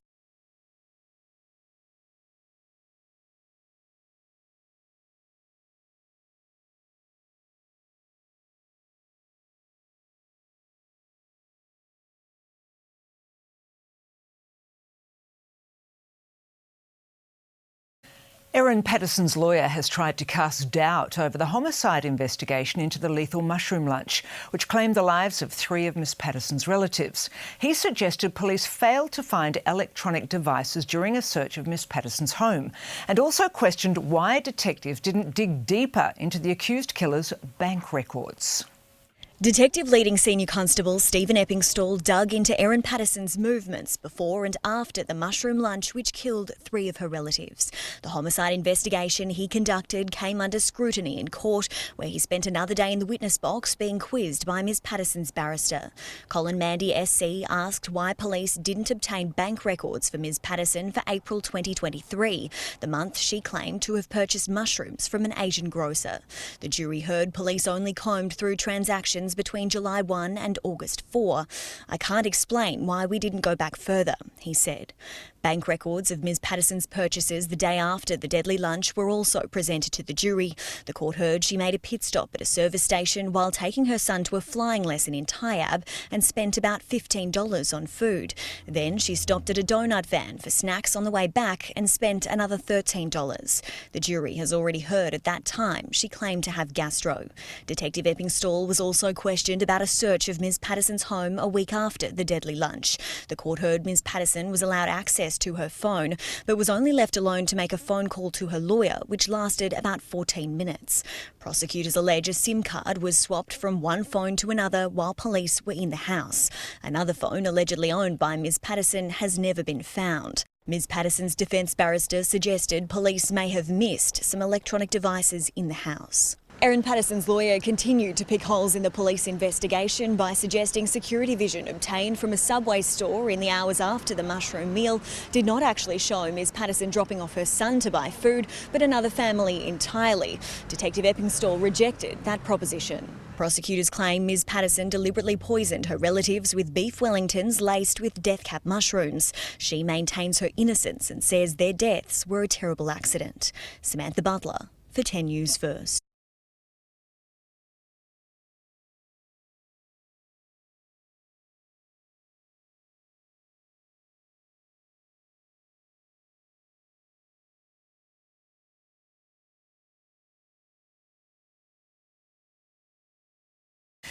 Erin Patterson's triple murder trial has heard she visited 2 Gippsland towns where death cap mushrooms were growing in the lead up to the lethal lunch at her Leongatha home.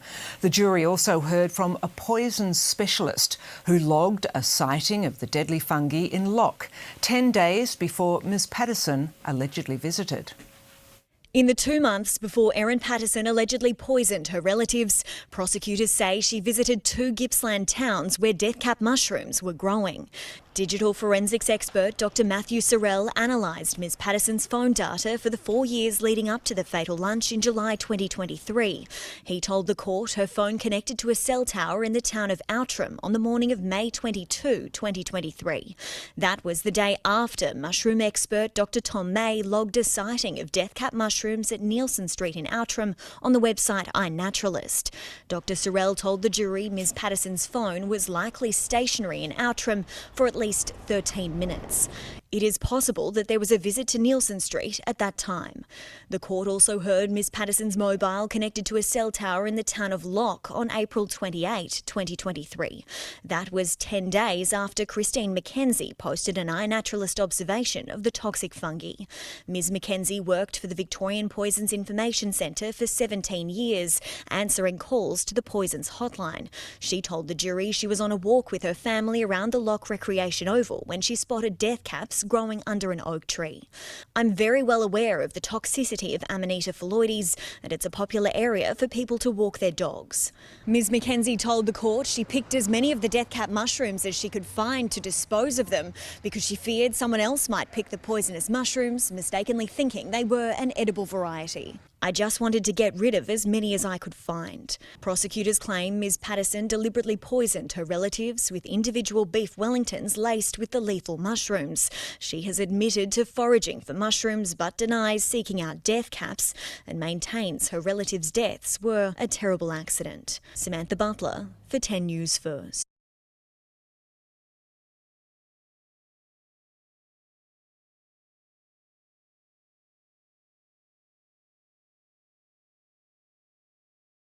More key evidence that helped convict triple murderer Erin Patterson has just been made public. Abby Dinham joins us live. Abby, these latest videos provide an insight into the police investigation. Jen, the Supreme Court has released the vision of Erin Patterson handing over her mobile phone to homicide detectives in August of 2023. This is a month after she poisoned 4 of her relatives with death cap mushrooms baked into a beef Wellington dish. They're sitting at the very table that she served this lunch at. We see her handing over a red mobile phone. This is the phone that the prosecution called her dummy phone, that they said her real phone was never discovered. We hear a bit of exchange between them and there's some confusion over the pin for this phone. They've also released vision of Erin Patterson at the tip. She's throwing out her food dehydrator that she claimed that she never owned. Now, Erin Patterson is due in court on Friday. She will yet to be sentenced on the murders of Don and Gail Patterson and Heather Wilkinson and the attempted murder of Ian Wilkinson. Their PIN code on your phone? Yeah. Do you know what it is? It's either 1315 or 131528. I can't remember which one. So as you could hear there, Jen, a bit of confusion over the PIN code to the phone that she was handing over. The prosecution always maintained that there were several mobile phones and the one that she used on a daily basis has never been discovered. OK, thank you, Abby.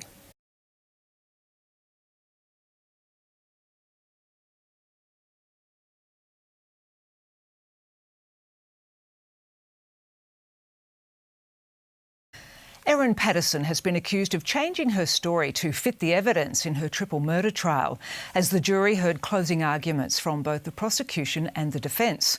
The prosecution suggests Ms Patterson's lies in the aftermath of the fatal beef Wellington lunch were the actions of someone who believed they would never be caught. The sole surviving lunch guest, Ian Wilkinson, sat in court as the jury was told to reject suggestions the deaths of his wife and 2 in-laws was a horrible accident. Prosecutor Dr Nanette Rogers told the jury Erin Patterson's claims that she may have accidentally foraged death cap mushrooms is a late change to her story to fit the evidence of the case. You may think that it dawned on her at some point that the Asian grocer story didn't add up. She had to come up with something new. You should disregard the claim that this was a horrible accident. Dr Rogers reminded the jury Ms Patterson's usual mobile phone has never been found, claiming its SIM card lost connection as police searched her house, alleging the phone seized by investigators was a dummy. All of this was designed to frustrate the police investigation. She knew that the information on her usual mobile phone would implicate her in the deliberate poisoning of her lunch guests. Dr Rogers urged the jury to put emotions aside and find the defendant guilty. You must not feel sorry for the accused. You may not want to believe anyone could do what the accused has done. Look at the evidence. Don't let your emotional reaction dictate your decision one way or the other. Defence barrister Colin Mandy SC launched into his closing arguments by attacking the way Dr Rogers has analysed the evidence. He told the jury the prosecution has cherry-picked the parts which support its case, while discarding what he called the inconvenient truths.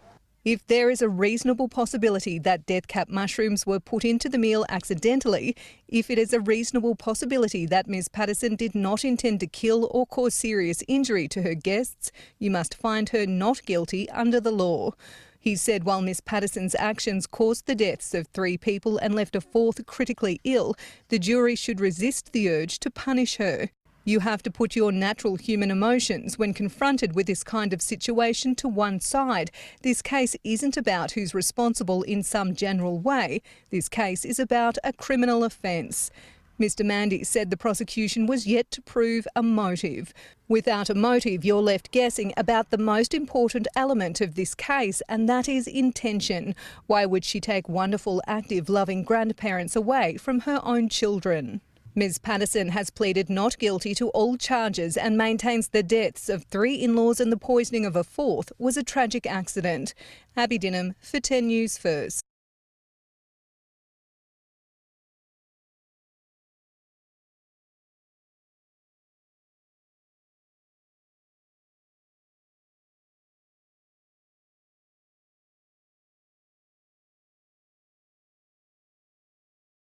The jury in Erin Patterson's triple murder trial has been urged not to judge her for the lies she told in the days following the lethal lunch.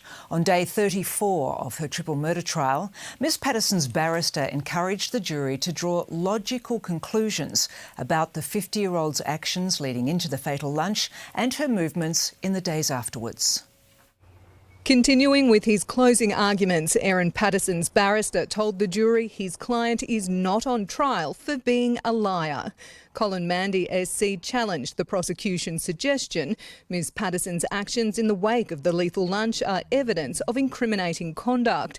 The lies in the days afterwards, what she did in the days afterwards, doesn't change what her intention was at the time of serving the meal.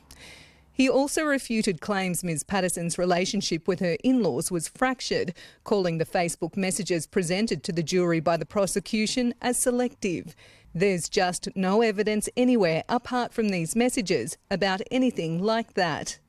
Mr Mandy refuted the prosecution's argument Ms Patterson's false cancer claims were part of a ruse to get her in-laws to attend the lunch, saying none of her guests knew about it in advance.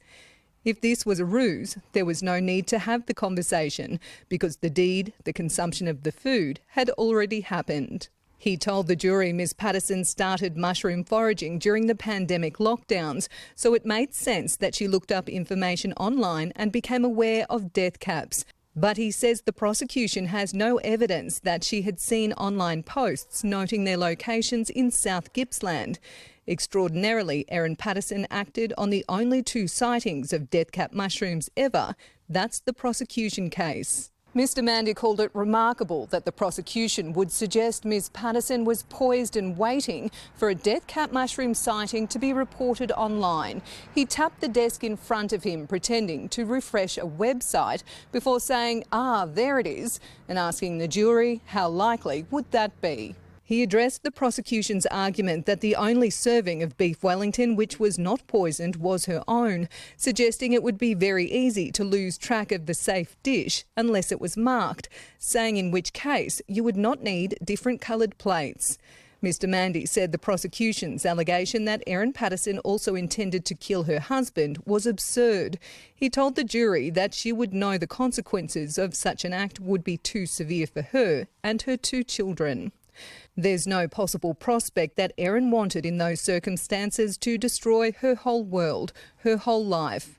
Ms Patterson has pleaded not guilty to murdering 3 of her in-laws and poisoning a 4th and maintains their deaths were a tragic accident. Abby Dinham for 10 News First.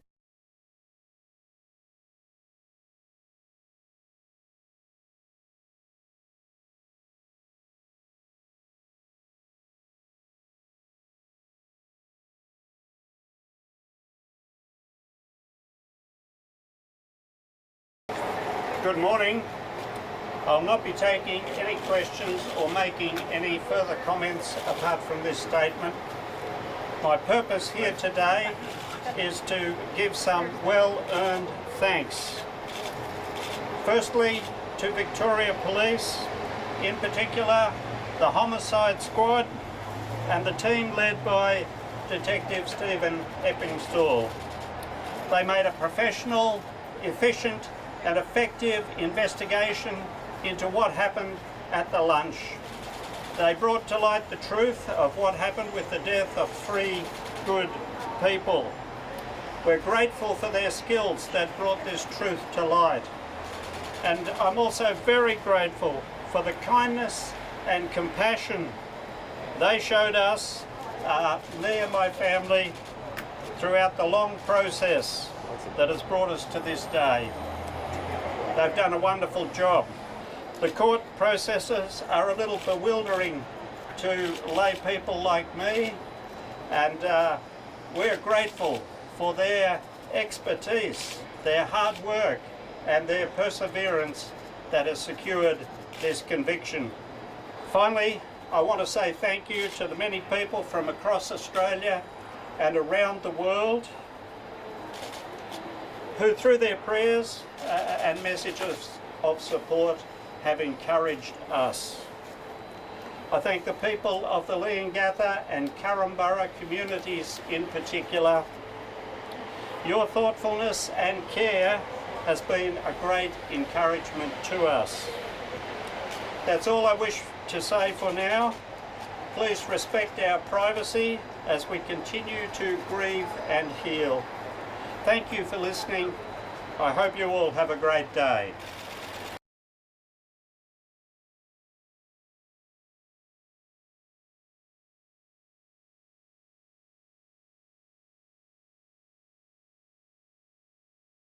After 8 days of giving evidence, Erin Patterson has been excused from the witness box as her cross-examination came to an end.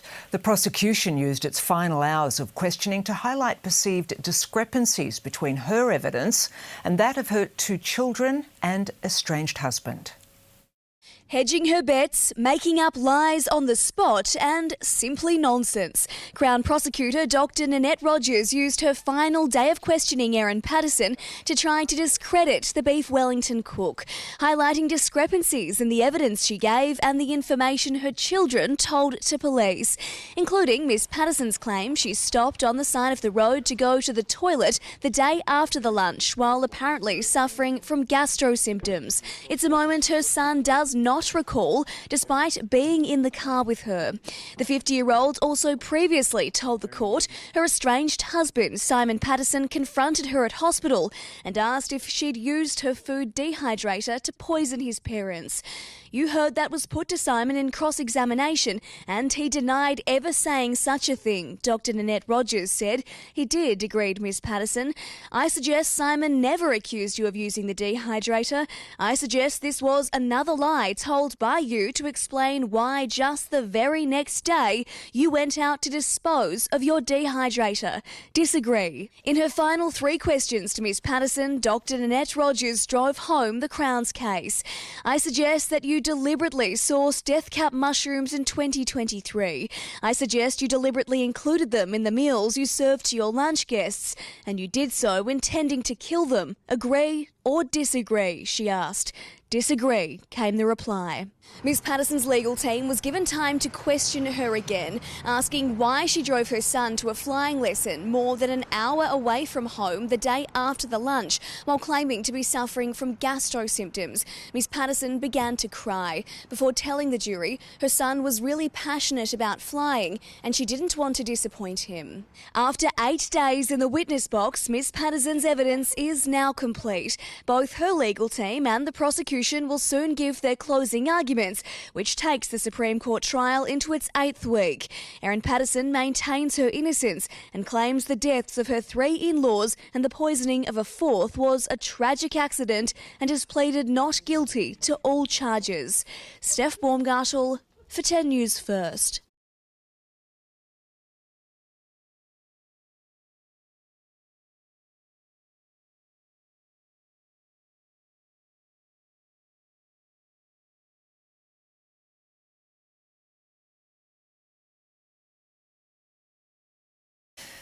Erin Patterson's triple murder trial has heard the accused killer tried to set up a new phone on the day 2 of her lunch guests died from a lethal dose of death cap mushrooms, allegedly concealed in beef Wellingtons. Prosecutors claim she operated multiple phones, one of which they've never found. On the day two of Erin Patterson's relatives died in hospital, one of the multiple phones she allegedly owned received a flurry of text messages. The jury was shown a log of texts received on August 4, 2023 from apps including Ozpost, Centrelink, MyGov and Telstra. The lead homicide detective who investigated the deadly lunch agreed it was consistent with someone setting up a new device. The sort of thing you might do is download a whole lot of applications and you require security codes, asked Ms Patterson's barrister. If you were setting up a new phone, that's probably something I'd expect, the detective replied.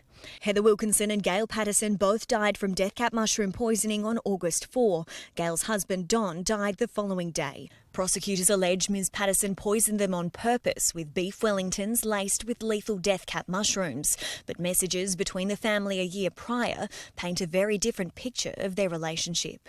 The jury was shown one exchange where Gail Patterson wished her daughter-in-law a happy Mother's Day, to which Erin replied, "Thanks, Gail. Happy Mother's Day to the best mum-in-law anyone could ask for."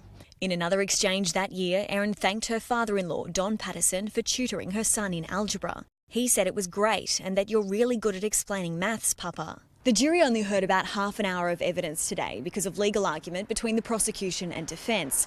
The judge thanked the jury for their patience and acknowledged the delay was frustrating before sending them home for the weekend. Detective Eppingstall will return to the witness box for a fifth day on Monday as Erin Patterson's triple murder trial enters a sixth week. She denies deliberately poisoning her relatives and has pleaded not guilty.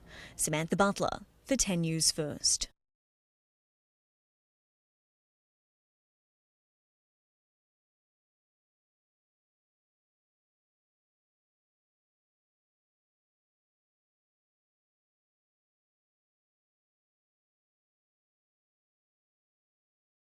Accused triple murderer Erin Patterson has become emotional while listening to expert testimony about the extensive attempts to save the lives of her 4 lunch guests.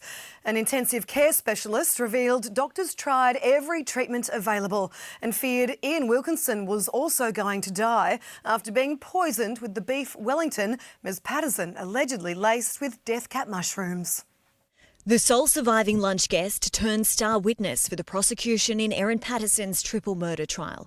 Today, Ian Wilkinson sat stoically in the back of the courtroom as an intensive care specialist explained how doctors had grave fears he wouldn't recover from death cap mushroom poisoning. "We thought he was going to die. He was very close," Dr Stephen Warrilow told the jury as he detailed doctors' desperate efforts to save all 4 of Ms Patterson's lunch guests. Don and Gail Patterson and Heather and Ian Wilkinson were all suffering liver failure when they were transferred to the Austin Hospital after eating the beef Wellington dish Ms Patterson allegedly laced with lethal mushrooms. The jury heard Don Patterson underwent an emergency liver transplant, but his condition continued to rapidly deteriorate. He got relentlessly worse. All of our treatments had unfortunately failed. Dr Warrilow told the court Gail Patterson and Heather Wilkinson were too unwell to undergo the procedure. It was very apparent that this was not survivable. All 3 died within a week of the lunch. After spending a fortnight on a ventilator and close to 2 months in hospital, Ian Wilkinson was eventually discharged. There is a high mortality rate, even with what would be considered optimal care. While Dr Warrilow was giving evidence over video link, Erin Patterson sat in the dock watching her screen intently. As the intensive care specialist spoke of Heather Wilkinson's final days in hospital, Ms Patterson appeared to become emotional. She denies deliberately poisoning her relatives. The trial resumes next week. Samantha Butler for 10 News First.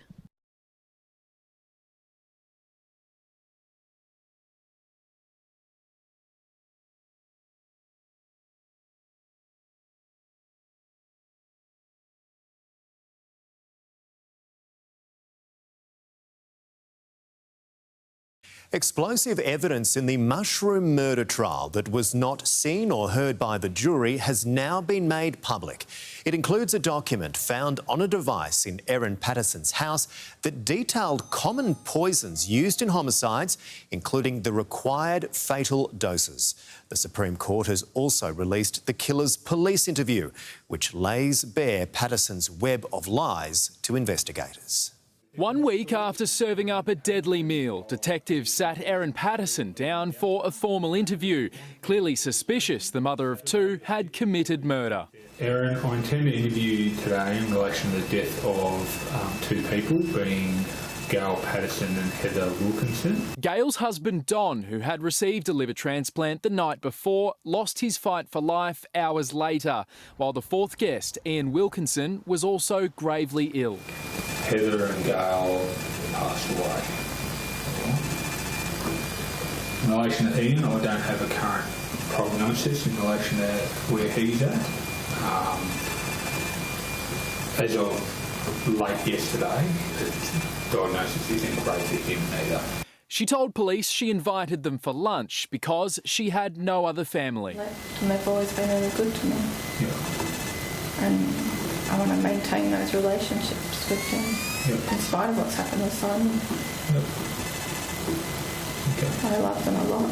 Patterson said she was desperate to find out what had happened to them, detailing her first encounter with doctors at Leongatha Hospital when she claimed she had gastro. He said to me, I can't say the exact words, but he said something along the lines of, "We've got a concern they've eaten death cap mushrooms." And I said, "What?" And he said, "Yeah, that's what we think they've eaten." Yep. And then he started asking me about what food I served them, and I told him. The web of lies she'd eventually find herself tangled in built when she claimed she'd never foraged for mushrooms. Obviously, we've got concerns in relation to these mushrooms and where they've come from. Is that something you've done in the past, foraging for the mushrooms or anything like that? Never? Never. Right. Do you preserve foods or anything like that? No.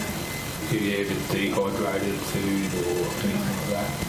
Patterson also denied the existence of a dehydrator, which he had dumped at Coonawarra Transfer Station 3 days earlier. Do you know anything about a dehydrator in your house? Or? No.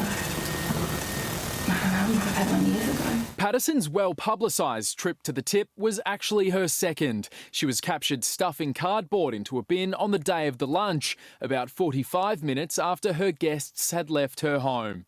While the jury was shown the police interview, other evidence was excluded from the 11-week trial, including documents found on devices seized from Patterson's Leongatha home. One document was titled "Some Common Homicidal Poisons."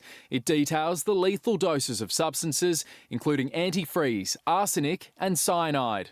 It can now also be revealed Simon Patterson suspected his wife was trying to poison him as far back as 2021, fearing she had sabotaged a series of dishes she had cooked for him, including penne bolognese, chicken korma and a vegetable curry wrap. He never shared those suspicions with his family until his mother, father, aunt and uncle were fighting for their lives.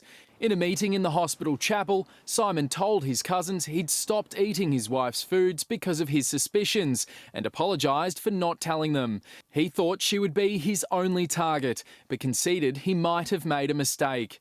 3 attempted murder charges were dropped by the Office of Public Prosecutions less than a week before the jury for her murder trial was impanelled. Patterson appeared via video link at a brief Supreme Court hearing this morning where Justice Christopher Beale lifted the media gag order. Erin Patterson will make her plea for leniency at a 2-day pre-sentencing hearing beginning on August 25th. Unlike her 11-week trial, it'll be held in Melbourne due to maintenance works in Morwell. Justice Christopher Beale asked the prosecution, "Do you have any idea how many victim impact statements there will be?" To which Jane Warren replied, "All I can say is a lot." Patterson faces a maximum penalty of life in prison after she was found guilty last month of murdering her in-laws Don and Gail Patterson and Gail's sister Heather Wilkinson and the attempted murder of Ian Wilkinson. She maintains she did not intentionally poison anyone. Her barrister, Colin Mandy SC, has indicated she intends to appeal. Sam Mills, 10 News.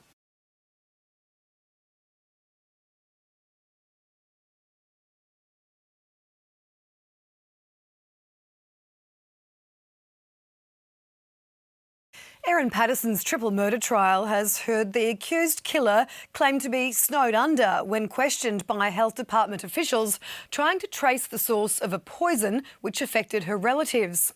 A witness told the court Ms Patterson changed the details when asked about the ingredients for the beef Wellingtons, which she allegedly laced with death cap mushrooms. Erin Patterson's triple murder trial has had a bit of everything. Today, a protester was kicked out of court after briefly interrupting proceedings. A senior public health advisor took to the witness stand this afternoon. She recalled a conversation she had with Erin Patterson after being notified of suspected death cap mushroom poisonings. Sally Ann Atkinson told the jury Ms Patterson claimed to have bought mushrooms from an Asian grocer from either Clayton, Oakley or Mount Waverley, but said she couldn't remember which suburb because she'd driven around a lot that day. She said she didn't have the packaging anymore. She said it was a small see-through bag with a white label on it that didn't have a lot of writing on it. It didn't look very professional. She said Ms Patterson told her she decided to make individual beef Wellingtons because she wanted to make something fancy but didn't have enough button mushrooms. She needed a kilo, so she thought she'd just add the rest of those mushrooms into the mushroom mix. Ms Atkinson told the court Ms Patterson denied foraging for mushrooms. The court heard in the days after the lunch, health officials were frantically trying to trace the source of the poisonous mushrooms. They tried to contact Ms Patterson repeatedly, often receiving no response. A series of text messages were shown to the jury in which Ms Patterson appeared to change her story about when she'd purchased the ingredients for the beef Wellington dish. Forensic pathologist Dr Brian Beer told the jury Don and Gail Patterson and Heather Wilkinson all suffered extensive liver damage and organ failure consistent with death cap mushroom poisoning. Prosecutors claim Erin Patterson deliberately poisoned her lunch guests with death cap mushrooms. She maintains her innocence and insists she didn't intend to poison anyone. Samantha Butler for 10 News First.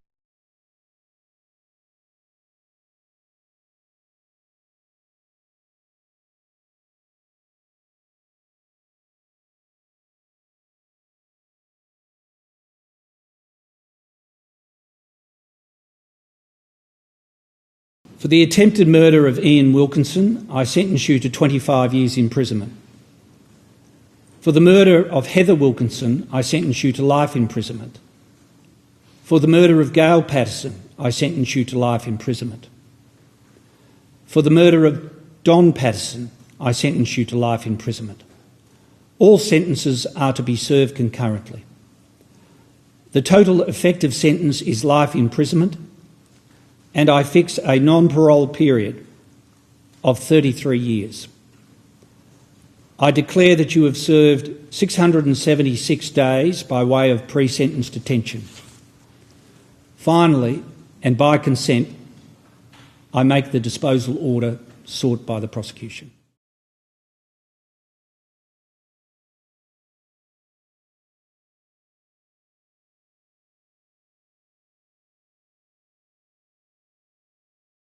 Erin Patterson has wiped away tears as the jury in her triple murder trial was played a police interview with her teenage son.